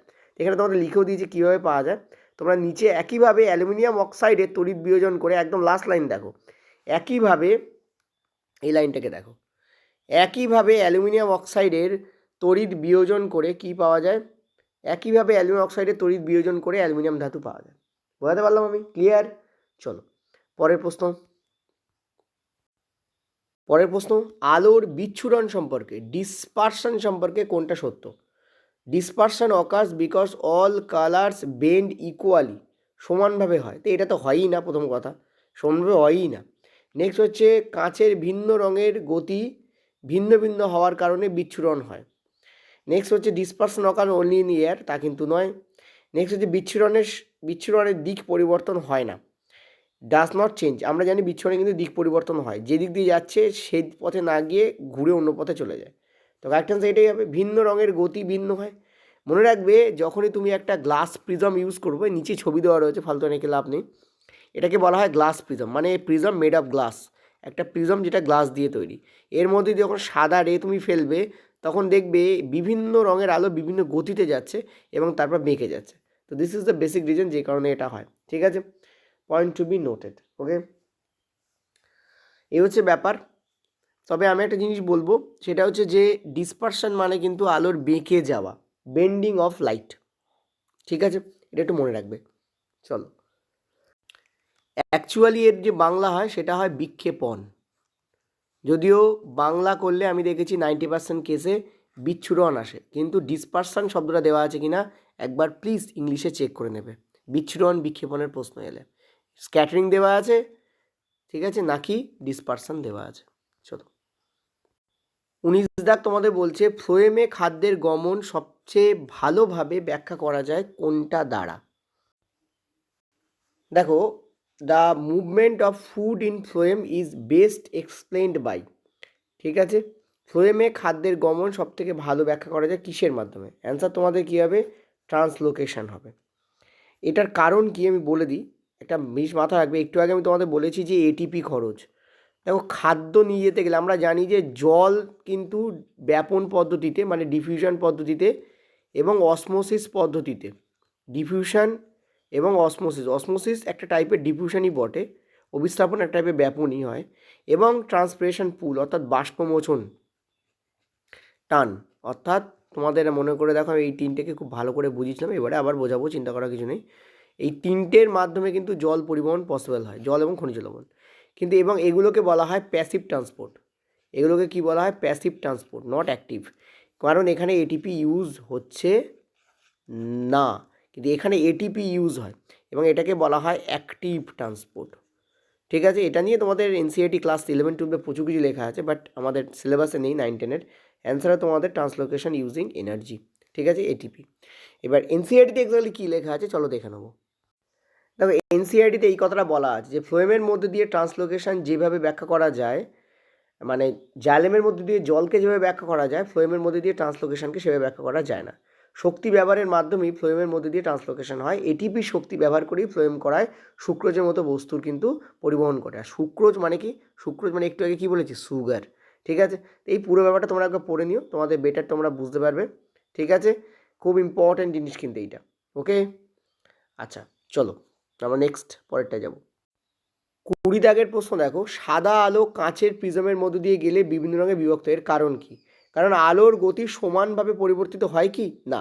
আলোর গতি বিভিন্ন বর্ণের ক্ষেত্রে বিভিন্নভাবে পরিবর্তিত হয়, এই জন্যই এটা ইনকারেক্ট। নেক্সট হচ্ছে সব রঙের তরঙ্গদৈর্ঘ্য সমান, সব রঙের তরঙ্গদৈর্ঘ্য সমান নয়। নেক্সট হচ্ছে সব রঙের প্রতিসারাঙ্ক সমান, এটাও কারেক্ট নয়। সব রঙের প্রতিসারাঙ্ক কিন্তু সমান নয়, ডিফারেন্ট আর রঙের প্রতিসারাঙ্ক ডিফারেন্ট হয়। নেক্সট হচ্ছে ভিন্ন রং ভিন্ন মাত্রায় বেঁকে যায়, this is the correct answer. Different colour bend by different amount and in different angle also, সেই জন্যই কিন্তু এখানে তোমাদের এই কাণ্ডটা ঘটে। তো correct answer will be this, এবং এটাকে আমরা বলি ডিসপারশন অর্থাৎ বিক্ষেপণ। বোঝাতে পারছি? বিক্ষেপিত হচ্ছে, ঠিক আছে। চলো নেক্সট পরেরটাতে। আচ্ছা, আগের বার আমি তোমাদের মনে হচ্ছে উল্টো বলেছি, I am sorry for that, আমি খেয়াল করিনি ওটা। ডিসপারশন, ঠিক আছে, ডিসপারশন মানেই হচ্ছে এই প্রিজমের মধ্যে দিয়ে 7টা রঙের আলোতে ভেঙে যাওয়া, এটাকে ডিসপারশন বলে। কারণ দেখো, ব্যক্তিগতভাবে আমিও ইংলিশেই পড়েছি, সুতরাং বাংলা টার্মগুলো আমারও মনে থাকে না। তো ডিসপারশন মানেই কিন্তু বিচ্ছুরণ, ঠিক আছে, এটা মনে রাখবে। যদি আমি ওখানে উল্টো বলে থাকি, সরি ফর দ্যাট। এটা রাইট বলছি একদম, কারণ জ্ঞানও তো বলছি এটা। ডিসপারশন মানে হচ্ছে বিচ্ছুরণ, ঠিক আছে। আর স্ক্যাটারিং মানে হচ্ছে তোমাদের বিক্ষেপণ, এটা একটু মনে রাখবে। স্ক্যাটারিং, SCATTERING, স্ক্যাটারিং মানে হচ্ছে কি? বিক্ষেপণ, ঠিক আছে। স্ক্যাটারিং মানে কি? বিক্ষেপণ। এখানে যেটা ঘটছে এটা কিন্তু বিচ্ছুরণ, অর্থাৎ প্রিজমের মধ্য দিয়ে আলোর 7 রঙে ভেঙে যাওয়াকে বিচ্ছুরণ বা ডিসপারশন বলা হয়। মেনলি সায়েন্স পড়ার সময় তোমাকে ইংলিশটা আমি মনে রাখতে হবে ভাই। তুমি বাঙালি হও, উর্দু হও, আর তুমি তামিলি হও বা তেলেগু হও, কারণ সায়েন্স ইংলিশ টার্মটাকেই ফলো করবে, যেমন রেল করে, এটাই নিয়ম আর এটাই করা উচিত, ঠিক আছে। তো ডিসপারশনটাকেই তোমাকে মনে রাখতে হবে, কারণ ওখান থেকে যখন বাংলা আসে তখন বাংলা অনেক সময় ওইভাবে নেয় না, ঠিক আছে, এটা হচ্ছে ব্যাপার। তো ডিসপারশন মানে, আমি তো ডিসপারশন আর স্ক্যাটারিংটাকেই জানি, আমি ওইভাবেই মনে রাখি। এটাকে ডিসপারশন বলে এটা জানি, আর স্ক্যাটারিং বলে অন্য একটা বিষয়কে, সেটা হচ্ছে বেন্ডিং অফ লাইট। সেটাও বেন্ডিং অফ লাইটই হয়, এবং সেটা অন্যভাবে হয়, প্রতিসারাঙ্কের জন্য হয়। তো এখানে scattering of light will be the dispersion of light will be the correct answer, এবং সেটা হয় কারণ ভিন্ন মাত্রায় বাঁকে দেয়, ঠিক আছে। চলো পরের প্রশ্ন। উদ্ভিদের রন্ধ্রের যে স্টোমাটা থাকে, অর্থাৎ পত্ররন্ধ্র যাকে আমরা বাংলায় বলি, সেই পত্ররন্ধ্রের ভূমিকা সম্পর্কে তোমাকে প্রশ্ন জিজ্ঞাসা করা হয়েছে এখানে। বলেছে সর্বাধিক প্রকাশ সংশ্লেষের জন্য রন্ধ্র সর্বদা খোলা থাকে, এটা কিন্তু ইনকারেক্ট। যদি রন্ধ্র সর্বদা খোলা থাকে তাহলে উদ্ভিদের থেকে সব জল বেরিয়ে যাবে, ওই জন্য গার্ড সেল কথাটা থাকে। গার্ড সেল এবং বাষ্প টান বা রসের চাপ ইত্যাদি কথাগুলো আসে, ঠিক আছে। গার্ড সেল কী করে, যখন দরকার নেই তখন ওটাকে বন্ধ রাখে, বিশেষ করে দিনের বেলা তো বন্ধই থাকে। নেক্সট বলছে রন্ধ্র খোলা বা বন্ধ হয়ে গ্যাসের বিনিময় এবং জলীয়বাষ্প নির্গমনে নিয়ন্ত্রণ করে। এটা আমাদের কারেক্ট। নেক্সট বলছে রন্ধ্র সরাসরি মাটি থেকে খনিজ লবণ শোষণ করে, এটা ইনকারেক্ট। নেক্সট বলছে রন্ধ্র উদ্ভিদের বিভিন্ন অংশে খাদ্য পরিবহন করে, এটাও ইনকারেক্ট। তাহলে অ্যান্সার আমাদের কোনটা হবে? B option correct. ঠিক আছে, যেরকম স্টেটমেন্ট প্রশ্ন তোমাদের পড়ছে সেগুলি আমি তোমাদের দিচ্ছি। চলো, 22টা প্রশ্ন তোমাদের হতে গেল। বলেছে যে আলোর প্রতিসরণ সম্পর্কে কোন বিবৃতিটি সঠিক? শুধু পৃষ্ঠে প্রতিফলনের জন্য প্রতিসরণ হয়। তো আমরা জানি প্রতিফলন আর প্রতিসরণ দুটো আলাদা ফেনোমেনন, এটা কিন্তু ইনকারেক্ট। নেক্সট হচ্ছে মাধ্যম পরিবর্তনে আলোর গতি বদলায় বলে তা বেঁকে যায়, এটা কিন্তু ইনকারেক্ট, মানে সরি কারেক্ট। আমরা দেখো একটা জিনিস বলি, বায়ুতে আলো যে স্পিডে চলে কাঁচের মধ্যে আলো কিন্তু সেম স্পিডে চলবে না। যে কারণে যখনই বায়ু থেকে কাঁচে প্রবেশ করছে আলো, তখন কি হচ্ছে, কাঁচে ও স্লো হয়ে যাচ্ছে, যার ফলে ওর গতি চেঞ্জ হয়ে যাচ্ছে বলে ও বেঁকে যাচ্ছে। শুধু বায়ু থেকে কাঁচে গেলে প্রতিসরণ এমনটা নয়, মাধ্যম যখনই চেঞ্জ হবে তখনই প্রতিসরণ হবে, এটাও ইনকারেক্ট। নেক্সট হচ্ছে প্রতিসরণে আলোর কম্পাঙ্ক পরিবর্তিত হয়, frequency of light can not be changed. So this can not be the answer. তো অ্যান্সার আমাদের কী হবে? বি অপশন আমাদের কারেক্ট অ্যান্সার। ঠিক আছে, একজন প্রশ্ন করেছিল যে স্যার কীভাবে প্রতিসরণ, প্রতিসারিত রশ্মি, আপতিত রশ্মি এবং তোমাদের বলতে পারো যে যেটা তোমাদের হয় অবিলম্ব, বাংলাটা ভুলে গেছিলাম, নর্মাল ইংলিশে বলা হয়, সেগুলো একই তলে অবস্থান করে যদি আমাদের দেখান, কারণ একই তলে আমি বুঝতে পারি না। দেখো বইতে যেভাবে চিত্র আঁকা থাকে সেটা অদ্ভুতভাবে আঁকা থাকে বলে তোমরা বুঝতে পারো না। এই অবিলম্বটা হচ্ছে এই, ঠিক আছে, কারণ এই অবিলম্বটা কাঁচের এইখান দিয়ে ঢুকেছে এবং এই তলা দিয়ে বেরিয়ে যায়, এই হচ্ছে অবিলম্ব। এবার এই অবিলম্ব যখন তোমাদের পড়ছে, এক মিনিট কোনটা নেই, সবুজ নিচ্ছি, এই অবিলম্বের ওপরে যখন তোমার আলোকরশ্মি পড়ছে, ধর আলোকরশ্মি এইটা হচ্ছে আলোকরশ্মি, এটা হচ্ছে পড়েছে, এই আলোকরশ্মিটা এসে পড়লো, পড়ার পরে কী হচ্ছে দেখো, এটা বায়ুতে আছে, এই যে খণ্ডটা এটা হচ্ছে কাঁচের খণ্ড, তার চারপাশে সব বায়ু আছে। সো কাঁচের ভেতর দিয়ে যখন ও যাচ্ছে, point to be noted, whenever it is going through the glass, এ কী করছে, কাঁচের মধ্য দিয়ে যখন যাচ্ছে, তার মানে ঘন মাধ্যমের মধ্যে দিয়ে যাচ্ছে, তখন কী হচ্ছে, গতি স্লো হয়ে যাচ্ছে। আর এ কী করছে, অবিলম্বের দিকে বেঁকে যাচ্ছে, অবিলম্বের দিকে কী করছে ও, সরি স্ট্রেট লাইন হলে ভালো হয় অ্যাকচুয়ালি, দেখছি অবিলম্ব দিকে বেঁকে যাচ্ছে, এই যে ও যাওয়া উচিত ছিল কিন্তু এই পথে না গিয়ে ও কিন্তু দেখো স্লাইড বেঁকে অবিলম্বের দিকে বেঁকে গেছে। ঠিক আছে, অর্থাৎ ঘন মাধ্যম দিয়ে যাওয়ার সময় অবিলম্বের দিকে বেঁকে গেছে। তোমাদের কী করে অবস্থান করছে, দেখো তল তো এই একটাই, এই তলেই দেখো এই নীল লাইনটাও দাঁড়িয়ে আছে, সবুজ লাইনটাও দেখো এই তলটাতেই দাঁড়িয়ে আছে, আর নিচে যে রশ্মিটা বেরোচ্ছে সে ওই তল, অর্থাৎ ওই তলের নিচের তল দিয়ে বেরোচ্ছে, কিন্তু তল তো একটাই রে বাবা। ঠিক আছে, সো ওই জন্য আমরা বলি আপতিত রশ্মি, প্রতিসারিত রশ্মি এবং অবিলম্ব তিনটি একই তলে অবস্থান করে। দিস ইজ দ্য বেসিক ফান্ডা। ঠিক আছে, তো বি অপশন এখানে কারেক্ট। জলীয় দ্রবণে অ্যাসিড কেন বিদ্যুৎ পরিবহন করে? যা দেখো জলীয় দ্রবণে অ্যাসিড কি করে, অ্যাসিড যেটা করে সেটা হচ্ছে যে ফ্রি ইলেকট্রন দেয়। কি দেয়? ফ্রি ইলেকট্রন দেয় না আয়ন দেয়? বলো, আয়ন দেয়। ঠিক আছে, জলীয় acid produces ions in aqueous solution, this is the reason. ঠিক আছে, কী কী আয়ন দেয় অ্যাসিড? হাইড্রোজেন আয়ন দেয় এবং হাইড্রোনিয়াম আয়ন দেয়। এই দুটো আয়ন কিন্তু অ্যাসিড দিতে পারে, যার ফলে কি হচ্ছে, acid produce ion in aqueous solution, সেই কারণে কিন্তু এই আয়নগুলো কিন্তু তড়িৎ পরিবহন করে। ঠিক আছে, so correct answer will be this. পরের প্রশ্ন, অবতল লেন্সের কার্যপদ্ধতি সম্পর্কে কোন বিবৃতিটি সঠিক?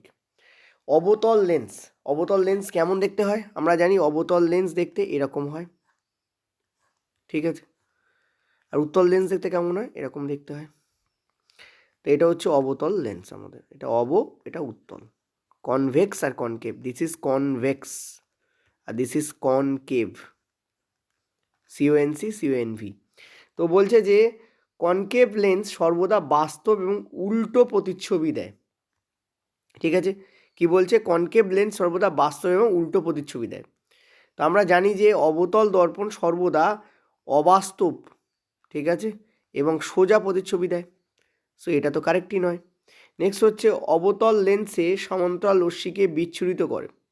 অবতল লেন্স আমরা জানি যে এই লেন্সে যদি কোনো রশ্মিগুচ্ছ ঢোকে তাহলে সেটা কি হয়, বিভিন্ন দিকে এটা কি হয় ছিটকে যায়, এটা বেরিয়ে যাচ্ছে, এটা কি বিভিন্ন দিকে তোমাদের ছিটকে যাবে। ঠিক আছে, এই জন্য এই অবতল লেন্সকে আমরা কি বলি, আমরা বলি ডাইভার্জ লেন্স বলি, ঠিক আছে। আর সেম কারণেই আমরা উত্তল লেন্সকে কনভার্জ লেন্স বলি। কেন কনভার্জ লেন্স বলি? কনভার্জ লেন্স এই কারণে বলি কারণ এর থেকে বেরোনো কোনো আলোক রশ্মি একটা বিন্দুতে কী হয় তোমাদের গিয়ে মিলিত হয়। সরি, ছবিটা তো অদ্ভুত আঁকলাম। একটা বিন্দুতে কী হয় গিয়ে মিলিত হয়, এটাকে কনভার্জিং লেন্স বলা হয়, ঠিক আছে। সো এটাও আমাদের কারেক্টই লাগছে। নেক্সট একবার পড়ি। অবতল লেন্সে বড় প্রতিচ্ছবি তৈরি হয়। আমরা জানি অবতল লেন্সে কিন্তু অবাস্তব, সোজা এবং ছোট প্রতিচ্ছবি তৈরি হয়। অবাস্তব, সোজা এবং ছোট প্রতিচ্ছবি তৈরি হয়, ঠিক আছে। নেক্সট হচ্ছে অবতল লেন্সে আলোকরশ্মি ফোকাস একত্রিত করে, এটাও ইনকারেক্ট, যেটা আমি এখানে তোমাদের বললাম। তো এটাও ইনকারেক্ট, এটাও ইনকারেক্ট, এটাও ইনকারেক্ট। কারেক্ট হচ্ছে একমাত্র এটা, ঠিক আছে। চলো পরের প্রশ্ন। বায়বীয় শোষণ অর্থাৎ অ্যারোবিক রেসপিরেশন কাকে বলা হয়? অক্সিজেনের উপস্থিতিতে যে রেসপিরেশন হয়, যে শ্বসন হয়, অক্সিজেন প্লাস শ্বসনকে আমরা বলি অ্যারোবিক রেসপিরেশন বা বায়বীয় শ্বসন, ঠিক আছে। বায়ু যেখানে আছে মানে অক্সিজেন যেখানে আছে, এটি অক্সিজেনের অভাবে ঘটে, তো কারেক্টই নয় এটা। এতে অবায়বীয় শ্বসনের চেয়ে কম শক্তি উৎপন্ন না। মনে রাখবে বায়বীয় শোষণে সব থেকে বেশি এনার্জি উৎপন্ন হয়, সব থেকে মোস্ট এনার্জি এফিশিয়েন্ট প্রসেস, সব থেকে বেশি এনার্জি এই পদ্ধতিতেই উৎপন্ন হয়, ঠিক আছে, সব থেকে বেশি এনার্জি। নেক্সট কি বলছে? এতে গ্লুকোজ ভেঙে সিউট এবং জল উৎপন্ন হয়, এটাই কারেক্ট। নেক্সট বলছে এতে ল্যাকটিক অ্যাসিড উৎপন্ন হয় না, ল্যাকটিক অ্যাসিড উৎপন্ন হয় অক্সিজেনের অভাবে। তো অক্সিজেনের উপস্থিতিতে আমরা বায়বীয় শোষণ ঘটাই, অক্সিজেনের অভাবে পেশিতে, ঠিক আছে, পেশিতে ল্যাকটিক অ্যাসিড উৎপন্ন হয়। তো এটা হচ্ছে ইনকারেক্ট হচ্ছে। তাহলে কারেক্ট কোনটা? সি আমাদের কারেক্ট হচ্ছে, ঠিক আছে। এটা তোমাদের কোথায় আছে? তোমরা লাইভ প্রসেস খুলবে ক্লাস 10-এর এনসিইআরটির, সেখানে তোমাদের যে সালোক সংশ্লেষের পার্ট রয়েছে তার নিচে শ্বসনও আছে, সেখানে তোমাদের এই পুরো ব্যাপারটা দেওয়া আছে 3টে ব্র্যাকেট করে, ঠিক আছে। চলো নেক্সট পার্টটাতে দেখো। আমাদের 2026-এর যে কোর্স লঞ্চ হয়েছে সেটা হচ্ছে বিক্রম ব্যাচ 2.0। জানুয়ারি 2027 অবধি এর ফিক্সড ভ্যালিডিটি আছে, তুমি যখনই খুশি কিনতে পারো, কিন্তু জানুয়ারি 2027 অবধি ভ্যালিডিটি থাকবে। কেন? কারণ এনসিইআরটির পার্ট চেঞ্জ করতে হয়, এনসিইআরটিতে প্রচুর ইনফরমেশান চেঞ্জ হয়, সেই ইনফরমেশান আমাদের আনতে হয়, ঠিক আছে। সেই জন্য আমরা জানুয়ারি 2027 অবধি আমাদের আছে। ফেব্রুয়ারি থেকে তুমি যদি এখন নাও তাহলে পরের বছর 2027 অবধি তোমাদের ভ্যালিডিটি থাকবে। নেক্সট হচ্ছে VOD plus live bat. VOD মানে পুরনো নয়, আমি যখনই কোনো ইনফরমেশান বা কোনো কিছু বা কোনো ভিডিও দেখা গেল আমার মনে হচ্ছে আমি রেকর্ড করে দেবো, লাইভ করবো না, তা আমি রেকর্ড করলাম এবং তোমাদের দিলাম, এই জন্য এটাকে ভিওডি বলেছি। ভিওডি মানে পুরনো বা ওল্ড ভিডিও তা কিন্তু নয়, বারবার মনে রাখবে, ওল্ড ভিডিও তা কিন্তু নয়, নিউ ভিডিও। এবার কিছু জিনিস আছে যেগুলো আমি ওল্ডে আরও বেটার পড়িয়েছি আমার মনে হয়েছে, সেগুলোকে তুলে আমি এখানে অ্যাড করতে পারি। গেল most of the class new, মানে 90টা ক্লাস, 100-র মধ্যে 90টা ক্লাস নিউ ক্লাসই থাকবে এবং রেকর্ড ক্লাসগুলো নিউ। গেল নেক্সট হচ্ছে তোমাদের কতগুলো ক্লাস হয়ে গেছে? এখন অবধি 30টা মতো ক্লাস তোমাদের ওভারঅল হয়ে গেছে, ঠিক আছে। এবং সেই ক্লাসগুলো তোমরা পেয়ে যাবে 799-এ তোমরা পাচ্ছ। এর মধ্যে সায়েন্স যেমন আছে তেমন ম্যাথও আছে, ঠিক আছে, দুটোই। ম্যাথ ক্লাস আমাদের একটু কম হয়েছে, সায়েন্স ক্লাস আমাদের বেশি হয়েছে। তো এবারে আমরা ম্যাথটাকে এগোবো এই থেকে, আমি আজকেও ইনফ্যাক্ট ম্যাথ ক্লাস আছে তোমাদের। আর এটার জন্য তোমরা যে নাম্বারে হোয়াটসঅ্যাপ করবে সেটা হচ্ছে 8670838797। এটার প্রাইস 1199, কিন্তু 799 রুপিসে রাখা হয়। যদি কারোর মনে হয় যে আমি ম্যাথ নেবো না, সায়েন্স নেবো, তাহলে সে 499 রুপিস তার পেমেন্ট হবে। যদি কারোর মনে হয় সায়েন্স নেবো না ম্যাথ নেবো, তারও 499 বা 599, এটা আমার এক্স্যাক্টলি মনে নেই, 499 হতে পারে, 599 হতে পারে, এই দুটোর মধ্যে যে কোনো একটা রুপিস থেকে পেমেন্ট করতে হবে, ঠিক আছে। বাট সেটাও অপশান অ্যাপে আছে। তো যাই হোক, যদি বোথ নিতে চাও সুবিধা, কারণ 799-এ তোমরা পেয়ে যাচ্ছ। এই নাম্বারে তোমরা কিন্তু হোয়াটসঅ্যাপ করে নিতে পারবে, ঠিক আছে। এটার জন্য গেল। আর একটা জিনিস, আমাদের একটা মক টেস্ট ব্যাচও আছে, যেখানে অনেক দিন ধরে মক টেস্ট আসছিল না, এবার থেকে তোমাদের কালকেও তোমাদের মক টেস্ট দেওয়া হয়েছে। অ্যাটম এবং মলিকিউলের হাই লেভেল কোশ্চেন্স দেওয়া হয়েছে। যারা এখনও পাওনি তারা একবার তোমাদের অ্যাপ চেক করে নাও। তোমাদের যারা 99 রুপিসের যে মক টেস্ট ব্যাচ আছে তাদের যদি তোমাদের কেনা থাকে, সেখানে তোমরা পেয়ে যাবে 99 রুপিসের যে মক টেস্ট আছে, সেই মক টেস্টের মধ্যে তোমরা দেখবে যে সেখানে হাই লেভেল তোমাদের অ্যাটম মলিকিউলের ক্লাস কিন্তু কালকেও দেওয়া হয়েছে। মানে মক টেস্ট তোমাদের দেওয়া হয়েছে, 25 কোশ্চেন ছিল, কিন্তু দাঁত ভেঙে যাওয়ার মতো প্রশ্ন, এনসিইআরটির লাইন তুলে প্রশ্ন, বাট তোমাদের দাঁত ভাঙবে সেই লেভেলেরই কোশ্চেন ওখানে দেওয়া হয়েছে। এনসিইআরটি লাইন তুলে প্রশ্ন, কোনো বইয়ের বাইরে কিছু দেইনি আমি অন্য কোনো অ্যাপের মতো করি না যে বইয়ের বাইরে থেকে কোশ্চেন দিয়ে কানিখানি দিলাম, তা একদমই নয়। একদম টু দি পয়েন্ট কোশ্চেন্স থাকে, বইয়ের ভেতর থেকে কোশ্চেন থাকে, কিন্তু যত সময় আমরা হার্ড করার চেষ্টা করছি, কারণ রেল তাই করছে, ঠিক আছে। তো দিস ইজ দ্য পার্ট। তো তোমরা চাইলে এই ব্যাচের ব্যাপারে হোয়াটসঅ্যাপ করতে পারো। চলো এবার আমরা নেক্সট কোশ্চেন্সে যাবো। পরের প্রশ্ন, লোহায় মরিচা পড়া সম্পর্কে কোন বিবৃতিটি সঠিক? সব এগুলো মেটাল নন মেটাল থেকে তোমাদের দেওয়া, মেটাল নন মেটালের পার্ট, ঠিক আছে? তাই দেখো কত অনেকেরই প্রবলেম হয়ে যাবে করতে এই কোশ্চেন্সগুলো, এগুলো নিউ কোশ্চেন্স, কোনো ওল্ড কোশ্চেন্স নয় এগুলো। চলো কী অ্যান্সার হবে বলো? তো অ্যান্সার কী হবে বলো? লোহায় মরিচা পড়া সম্পর্কে কোন বিবৃতিটি সঠিক? Corrosion occurs only in dry air, না কিন্তু কোরোজন ড্রাই এয়ারে হয় না, কোরোজন হয় যখন এয়ারে জলীয় বাষ্প থাকে, অর্থাৎ জলীয় বাষ্প মানে কি জল, বাতাস এবং জল হলে তবেই বায়ুতে মরচে পড়ে। This can not be the correct answer, correct option. Rust is hydrated iron 3 oxide, এটা কারেক্ট, এবং যেটা form in presence of air and temperature, this is the correct.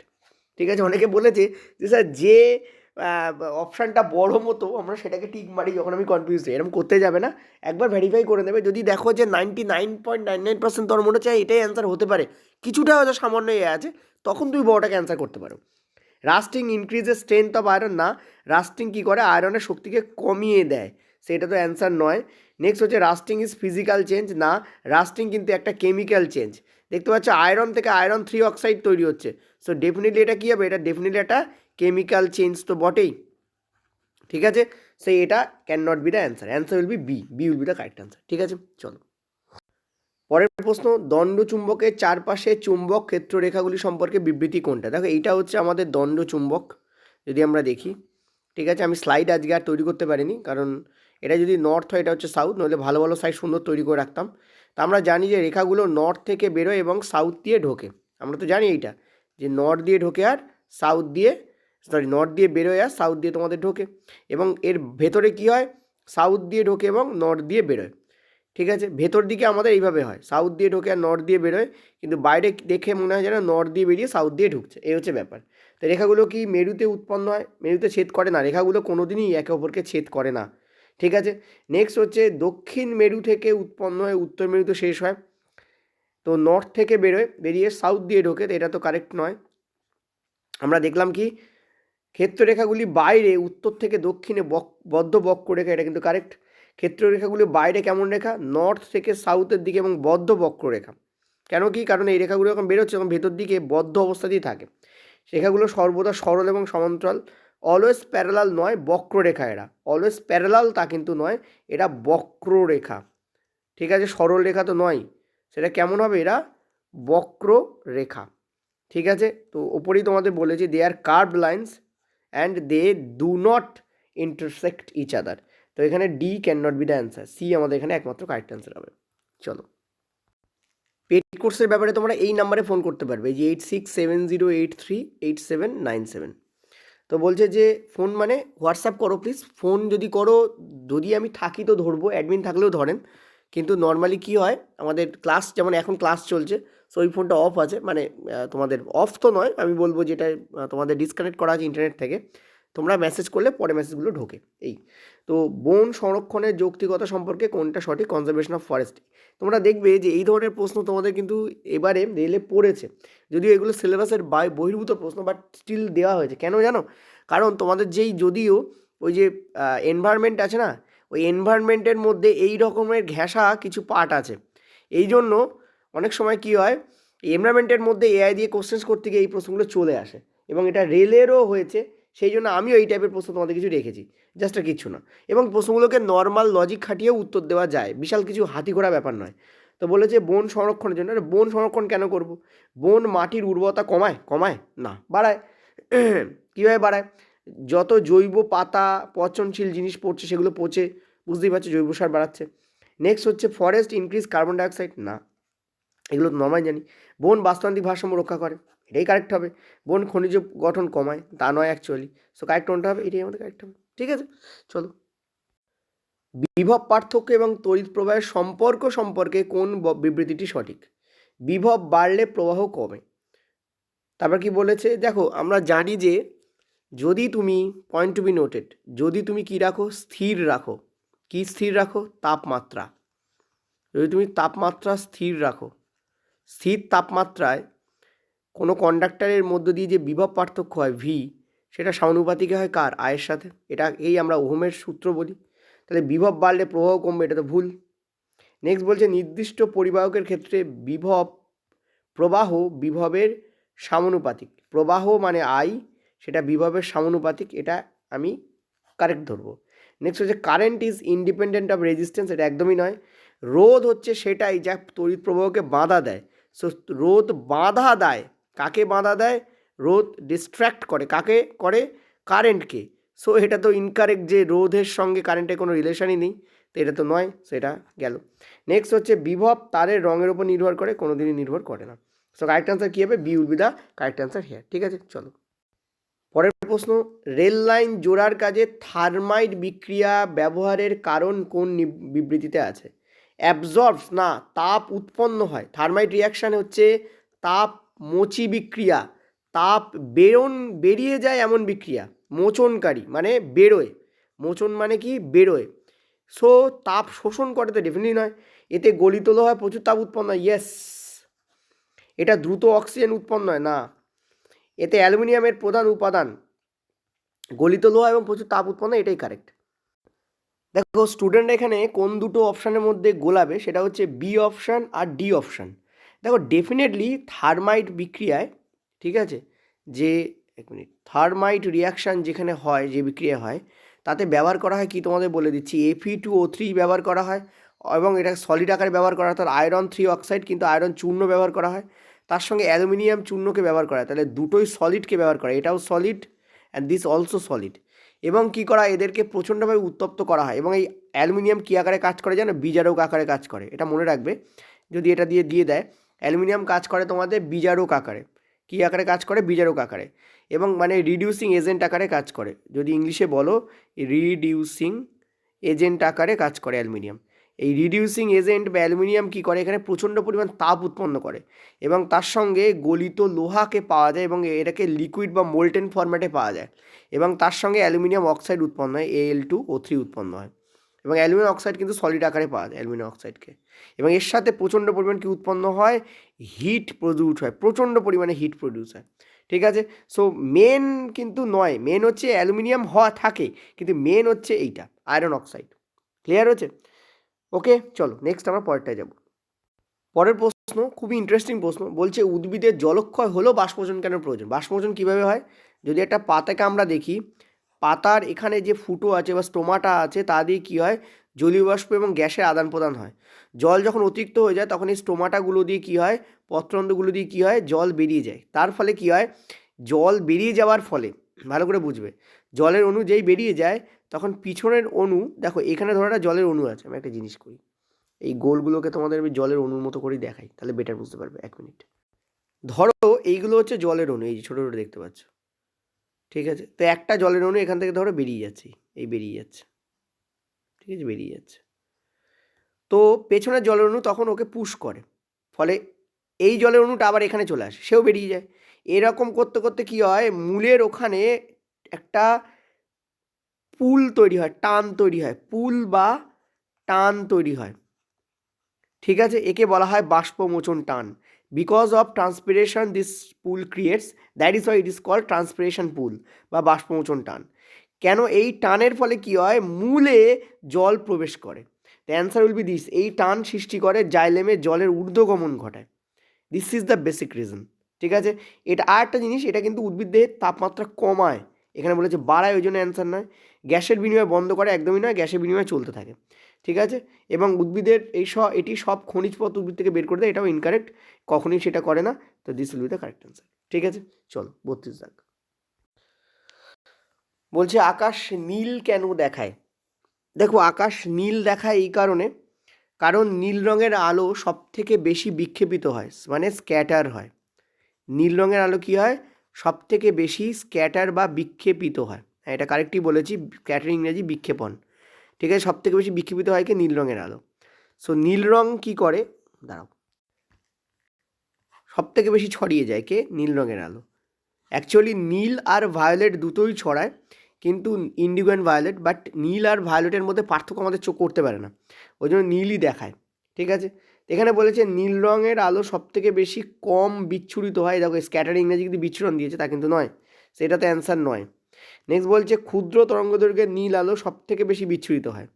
এই স্ক্যাটার দিয়েছে কিন্তু, মানে বিক্ষেপণ হয়, কিন্তু ওরকম বাংলায় এদিক ওদিক হয়ে যায়। ঠিক আছে, নেক্সট হচ্ছে অন্য সব রং শোষিত হয়, এটাও নয়, অন্য সব রঙও হয়, কিন্তু নীল সব থেকে বেশি হয়। এখন পয়েন্ট হচ্ছে দুটো তো কেটে দিলাম, কিন্তু দেখো দুটোকে আমি রেখেছি, একটা হচ্ছে সি রেখেছি, একটা হচ্ছে এ রেখেছি। তাহলে সি আর এর মধ্যে কোনটা কারেক্ট হবে? নীল রঙের আলোর কিন্তু তরঙ্গ দৈর্ঘ্য বেশি নাকি কম, এই দুটোর মধ্যে তোমরা গোলাবে। দেখো নীলের যে তরঙ্গ দৈর্ঘ্য সেটা অত্যন্ত কম হয়। দেখো আমি এখানে বক্স করেই দিয়েছিলাম সিটাকে, দেখেছো শর্ট আর ওয়েভলেন্থ ক্ষুদ্র তরঙ্গ দৈর্ঘ্য হয়, কিন্তু এখানে বলেছে সবচেয়ে বেশি, এই জন্য এটা কেটে যাবে। মনে রাখবে নীল এবং ভায়োলেট, নীল মানে আসমানি, অ্যাকচুয়ালি নীল অ্যাসপার এটাকে আসমানি বলা হয়, এবং ভায়োলেট, ঠিক আছে, এই দুটোর তরঙ্গ দৈর্ঘ্য সব থেকে ছোট হয়, সব থেকে ছোট। আর লালের তরঙ্গ দৈর্ঘ্য সব থেকে বড় হয়, লাল সব থেকে বড়। কিসে কথা বলছি? তরঙ্গ দৈর্ঘ্য, ওই জন্য লাল ব্যাঁকে কম। ঠিক আছে, চলো। কার্বনের একটাই রূপভেদ আছে যেটা কিন্তু তড়িৎ পরিবহন করে। কার্বন অধাতু হওয়া সত্ত্বেও কার্বনের যে রূপভেদ তড়িৎ পরিবহন করে সে হচ্ছে গ্রাফাইট। এখানে প্রশ্ন সেটা বলেনি, প্রশ্ন বলেছে কার্বনের রূপভেদ মানে গ্রাফাইট বিদ্যুৎ পরিবাহী, কিন্তু হিরে নয়। কেন? দেখো দুটো জিনিস তড়িৎ পরিবহন করতে পারে, একটা হচ্ছে আয়ন, দুই হচ্ছে তোমাদের ফ্রি ইলেকট্রন। কেমন ইলেকট্রন? Free electron. এই দুটো জিনিস কিন্তু তড়িৎ পরিবহন করতে পারে। এছাড়াও তোমরা জানো না হয়তো, র্যাডিক্যাল বলে একটা পার্ট থাকে, সেও কিন্তু, ঠিক আছে, র্যাডিক্যাল অর্থাৎ মূলক, সেও কিন্তু তড়িৎ পরিবহন করতে পারে। ওকে, তো এই তিনটে জিনিস এরা মেনলি তড়িৎ পরিবহন করে। তো গ্রাফাইটে মুক্ত আয়ন থাকে, ঠিক আছে, অ্যাকচুয়ালি গ্রাফাইটে মুক্ত ইলেকট্রন থাকে, নট আয়ন, তো এই অর্থে এটা কেটে গেল। নেক্সট হচ্ছে হীরের স্তরের মধ্যে মুক্ত ইলেকট্রন থাকে, এটা তো কারেক্ট নয়। নেক্সট হচ্ছে গ্রাফাইটে প্রতিটি কার্বন থেকে একটি ইলেকট্রন মুক্তভাবে চলতে পারে, এটা কারেক্ট, এইটা হচ্ছে কারেক্ট। গ্রাফাইটে প্রতিটি কার্বন থেকে একটি ইলেকট্রন মুক্তভাবে চলতে পারে, এটা হচ্ছে কারেক্ট। তো C option will be the correct. ঠিক আছে। ডায়মন্ড সফটার দ্যান গ্রাফাইট, না, ডায়মন্ড হচ্ছে অত্যন্ত হার্ড। প্রাকৃতিকভাবে সব থেকে কঠিন বস্তু হচ্ছে ডায়মন্ড, প্রাকৃতিকভাবে সব থেকে কঠিন, প্রকৃতিতে প্রাপ্ত সব থেকে কঠিন। এর থেকে কঠিন জিনিস তৈরি করা যায় কিন্তু সেটা ম্যানমেড, প্রাকৃতিকভাবে সব থেকে কঠিনকে সেটা হচ্ছে হিরে। ওকে, তো কারেক্ট অ্যান্সার আমাদের সি হবে এখানে। চলো পরের প্রশ্ন দেখো। এই ধরনের প্রশ্ন কিন্তু তোমাদের টেকনিশিয়ানে আসবে, যদি না আসে তখন আমাকে তোমরা বলো।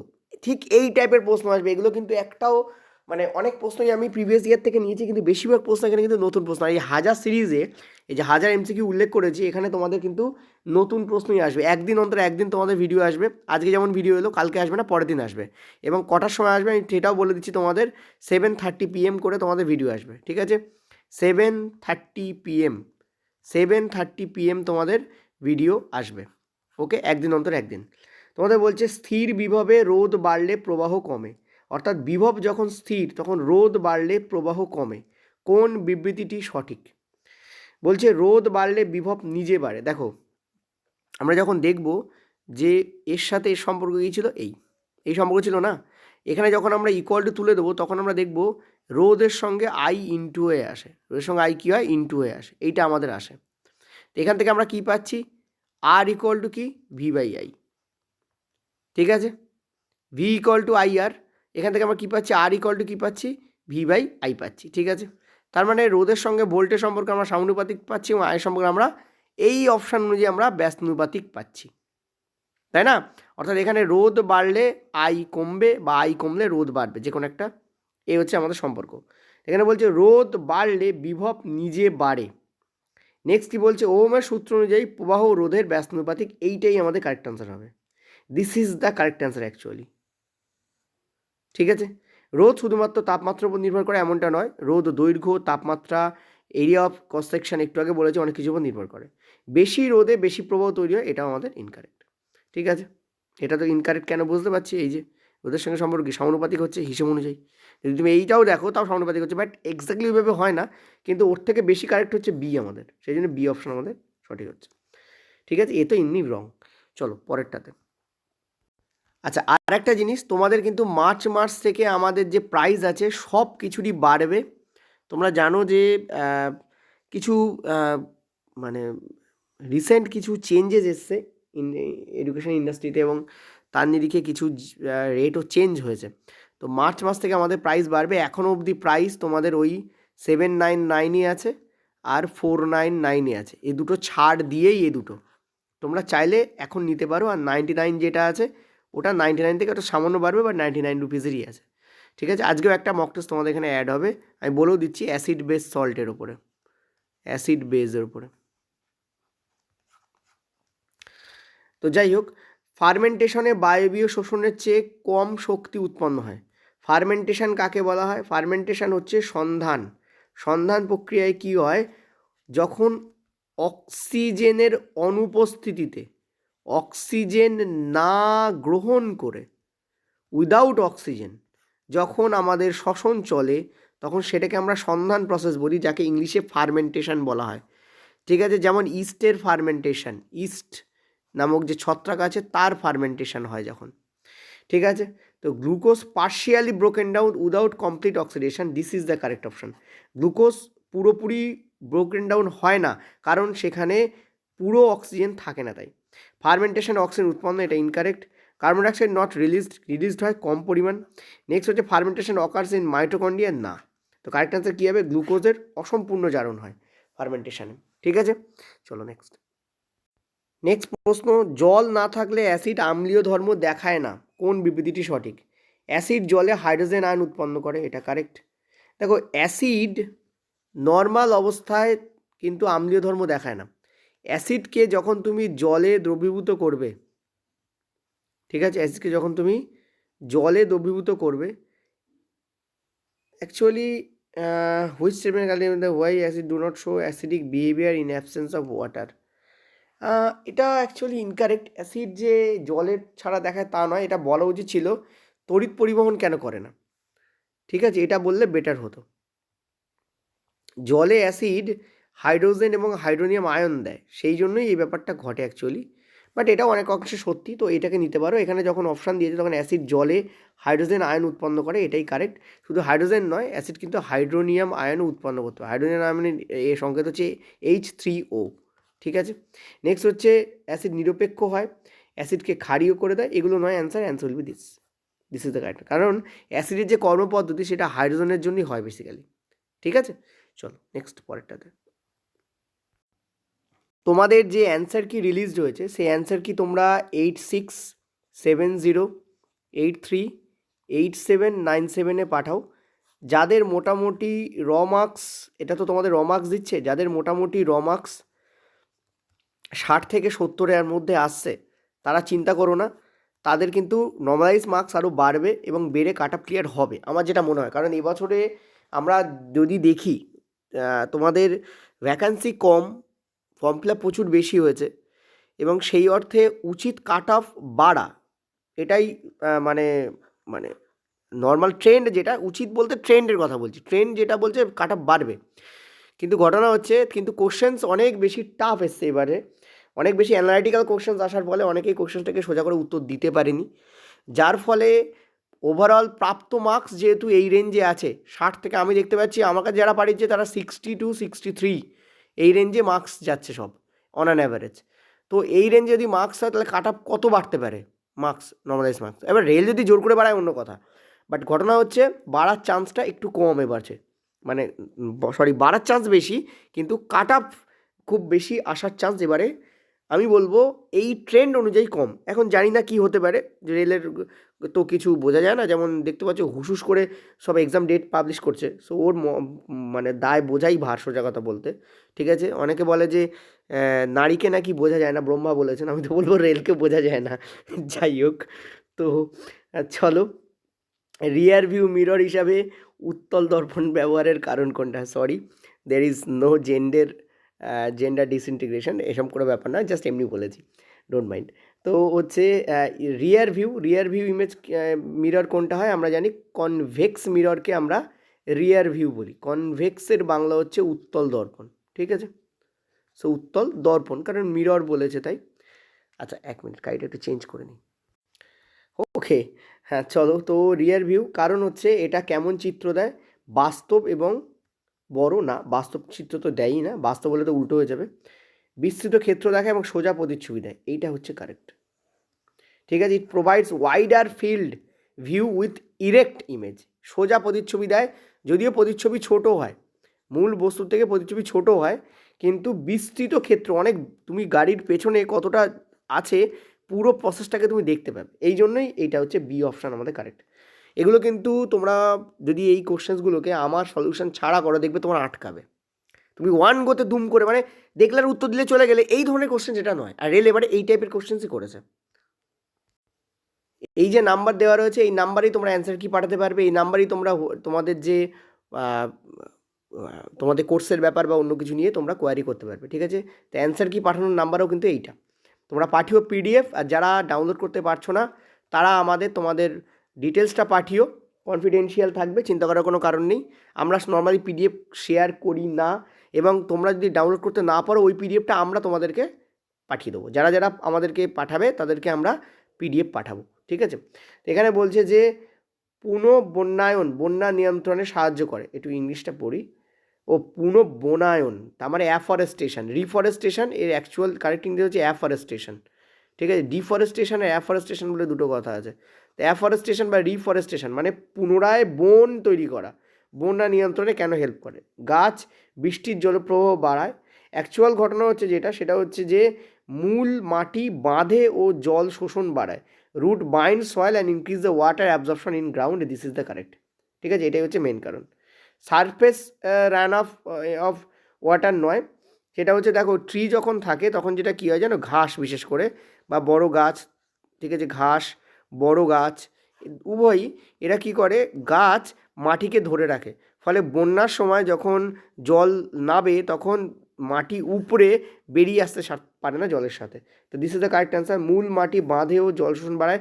আমি এখানে বিতে যেটা লিখেছে সেটা একটু আলাদা, ইংলিশটা বেটার, যে রুটস বাইন্ড সয়েল, রুট সয়েলকে বেঁধে রাখে এবং increase the water absorption into the ground, এবং ভূজল তৈরিতে বাধ্য করে যাতে কি হয় জল খানিকটা তলাতে চলে যায়। তো this is the correct, B option will be the correct, ঠিক আছে।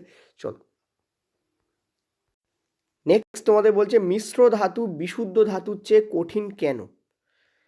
অ্যাটমস আর ডিফারেন্ট সাইজ, বিভিন্ন ধরনের পরমাণু সজ্জা বিঘ্নিত করে স্লাইডিং রোধ করে।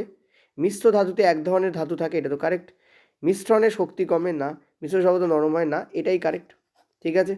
দেখো যখন তুমি আয়নের মধ্যে, যেমন তুমি যদি দেখো যে মিশ্র ধাতু কঠিন, এই মুহূর্তে আমার উদাহরণ মনে পড়ছে না, বাট যেমন নাইক্রোমকে নাও, নাইক্রোম খুবই কঠিন হয় অ্যাকচুয়ালি, ঠিক আছে।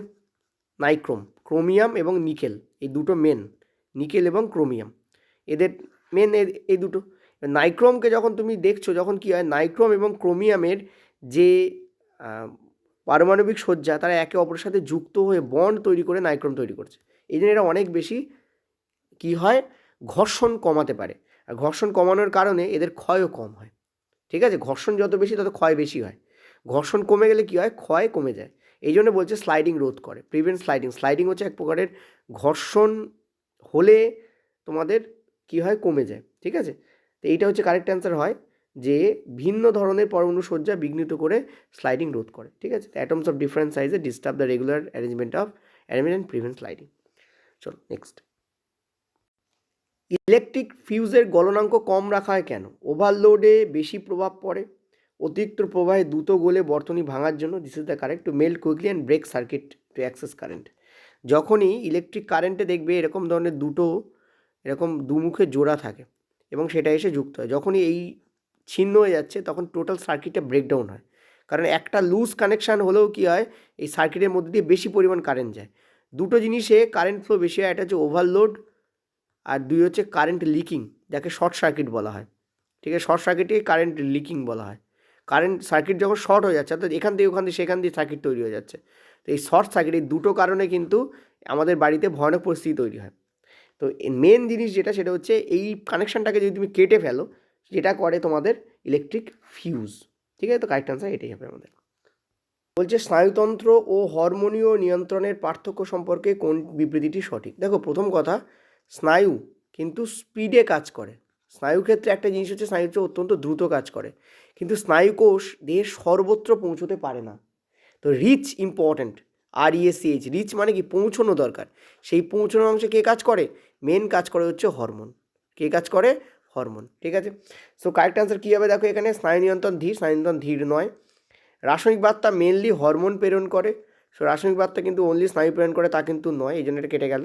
স্নায়বিক নিয়ন্ত্রণ দ্রুত এবং নির্দিষ্ট, অর্থাৎ নির্দিষ্ট কিছু অঞ্চলে স্নায়ু পৌঁছতে পারে, কিন্তু হরমোনীয় নিয়ন্ত্রণ ধীর হলেও রক্তের মাধ্যমে লক্ষ্য অঙ্গে পৌঁছতে পারে। হয়তো দেখা গেল আমার ওই অঙ্গটাই লক্ষ্য, তো ওইখানে আমাকে পৌঁছতে হবে, তখন কিন্তু আমরা হরমোনকেই কাজ লাগে। তো সি অপশান কিন্তু এখানে কারেক্ট।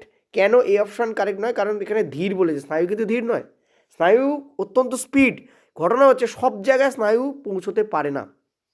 প্লেন যেমন, তুমি তোমার গ্রামের বাড়িতে যাচ্ছ, প্লেন ওখানে পারবে না, প্লেন সব থেকে স্পিড প্লেনেই আছে, ঠিক আছে, কিন্তু প্লেন সব জায়গায় পৌঁছতে পারে না, যে কারণে ট্রেন আর বাস আর টোটো আর অটো আর ভ্যান আছে, আর আমাদের পা তো রয়েছে। ঠিক আছে, তো অ্যান্সার আমাদের কী হবে এখানে, সি আমাদের এখানে কারেক্ট অ্যান্সার হবে। চলো পরের প্রশ্ন, মানুষের মস্তিষ্কে সেরিবেলামের ভূমিকা সম্পর্কে কোন বিবৃতিটি সঠিক? দেখো সেরিবেলাম হচ্ছে পশ্চাৎ মস্তিষ্ক, সেরিব্রাম মানে কিন্তু অগ্র মস্তিষ্ক, সেরিবেলাম মানে হচ্ছে পশ্চাৎ মস্তিষ্ক। মেনলি আমাদের দেহের ভারসাম্য রক্ষা করে সেরিবেলাম। ঠিক আছে, এই যে দেহের ভঙ্গি এবং পেশি সমন্বয় বজায় রেখে ভারসাম্য রক্ষা করে। ঠিক আছে, চিন্তন এবং স্মৃতির কাজ হচ্ছে সেরিব্রামের কাজ, অর্থাৎ অগ্র মস্তিষ্কের কাজ সেরিব্রাম। অগ্র মস্তিষ্ক এই যে সেরিব্রাম, দেখো অগ্র মস্তিষ্ক, সেরিবেলাম হচ্ছে এইটা পশ্চাৎ মস্তিষ্ক। ছোটো করে দেওয়া আছে, এটাকে আমি বড় করে দিয়ে দিচ্ছি। ঠিক আছে, তো কারেক্ট আনসার আমাদের বি হবে এখানে। ঠিক আছে, চলো নেক্সট। পরের প্রশ্ন, কাণ্ডের ফটোট্রপিক চলন অক্সিন কীভাবে ঘটায়? দেখো প্রশ্ন ভালো করে বোঝো, এই প্রশ্নগুলো ইতনা ইম্পর্টেন্ট, তুমি যদি নর্মালভাবে করতে যাও তুমি প্রবলেমে পড়ে যাবে। তোমাকে ভালো করে এনসিআরটি শুধু পড়তেই হবে না, এনসিআরটি লাইনের তলারগুলোকে তোমাকে ভালো করে পড়তে হবে, অর্থাৎ যা বৈশিষ্ট্য, মানে ধরো একটা লাইন লেখা আছে, সেই লাইনটা কেন লেখা হয়েছে সেটা বুঝতে হবে তোমাকে। এই কেনটা কিন্তু পড়ানোর জন্য আমি আছি। এই নাম্বারে হোয়াটসঅ্যাপ করতে পারো, আর তোমাদের যে অ্যান্সার কি সেটাও দিতে পারো। তো বলছে যে auxin accumulates on the lighted side causing more growth here, না, অক্সিন কিন্তু লাইটের সাইডে জন্মাই না, হয়ই না। আমি তোমাদের বলেছি লাইটেড পার্ট থেকে সরে এসে শেডেড পার্টে হয়, তো এটা ইনকারেক্ট। অক্সিজেন উভয় পাশে সমন্বয়ে বণ্টিত হয় না, আলোকবিহীন পাশে কোষের বেশি দীর্ঘায়ন ঘটায়, যার ফলে ওই কোষ বিভাজন হয় এবং হয়ে এই কাণ্ডটা কী হচ্ছে, আলোর দিকে বেঁকে যাচ্ছে। দেখো এই অংশটায় অক্সিজেন বেশি করে কাজ করছে, যে অংশ আলোর দিকে নেই, যার ফলে কাণ্ডটা আলোর দিকে বেশি করে বাঁকছে। বোঝাতে পারছি আমি? অক্সিজেন কিন্তু শেডি এরিয়াতে বেশি ভালো কাজ করে। শেডি মানে হচ্ছে ছায়াময়, মানে আলোর বিপরীত। তো কারেক্ট অ্যান্সার আমাদের সি হবে। ঠিক আছে, বৃদ্ধি বন্ধ করে না, বৃদ্ধি বন্ধ করে না, এইটা আমাদের সি অপশন কারেক্ট। তো টোটালি 43টা প্রশ্ন তোমাদের আজকে ছিল। কালকে আমি বন্ধ রাখবো এটা, এই সিরিজটা। কালকে তোমাদের ম্যাথ আসবে, পরের দিন তোমাদের আমি আবার এই সিরিজটা স্টার্ট করবো। ম্যাথেও আমি 1000 কোশ্চেন্স নিয়ে তোমাদের আসছি। ঠিক আছে, ওকে, ক্লিয়ার। অল্টারনেটিভলি তোমাদের চলবে। আর তোমাদের আমি কিন্তু একটা এও দিয়েছি আমি তোমাদের, মানে যেটাকে আমি বলবো রিজনিংয়ের ক্লাসও কিন্তু আমি একদিন করিয়েছি। আমি সমস্ত তোমাদের যে রেলওয়ের যত তোমাদের আছে, সিটিং অ্যারেঞ্জমেন্ট আছে, সেগুলো কিন্তু সব আমি করাচ্ছি। ঠিক আছে, যত পড়েছি 2022 থেকে শুরু করে যত যা যে কোনো জায়গায়, এলপি হোক, টেকনিশিয়ান হোক, আরপিএফ হোক, সব করিয়ে দেবো। কারণ সবথেকে বেশি ওয়েটেজ রিজনিংয়ের যে চ্যাপ্টার উপর আছে সেটা হচ্ছে তোমাদের ওই অ্যানালজি তো আছেই, মানে তোমাদের ওয়ার্ড যেটা দিয়ে হয়, অর্থাৎ যেটাকে আমরা বলবো হচ্ছে বিভিন্ন ওয়ার্ড কিলগুলোকে ভেঙে তোমাদের যেটা করে, ওটা আমার মানে হয়ে গেল, মানে টার্মটা মনে আসছে না। ঠিক আছে, আর আরেকটা কি, সেটা হচ্ছে যে ওই কোডিং ডিকোডিং আছে, আর হচ্ছে তোমাদের এই সিটিং অ্যারেঞ্জমেন্ট প্রচণ্ড ইম্পর্ট্যান্ট। তো সিটিং অ্যারেঞ্জমেন্ট দিয়ে আমরা ফার্স্ট স্টার্ট করছি, আমার খুব প্রিয় চ্যাপ্টার ওটা। যাই হোক, থ্যাংক ইউ। এর পিডিএফ কোথায় পাবে? অ্যাপে দেওয়া হবে, অ্যাপে তোমরা এর পিডিএফ পেয়ে যাবে।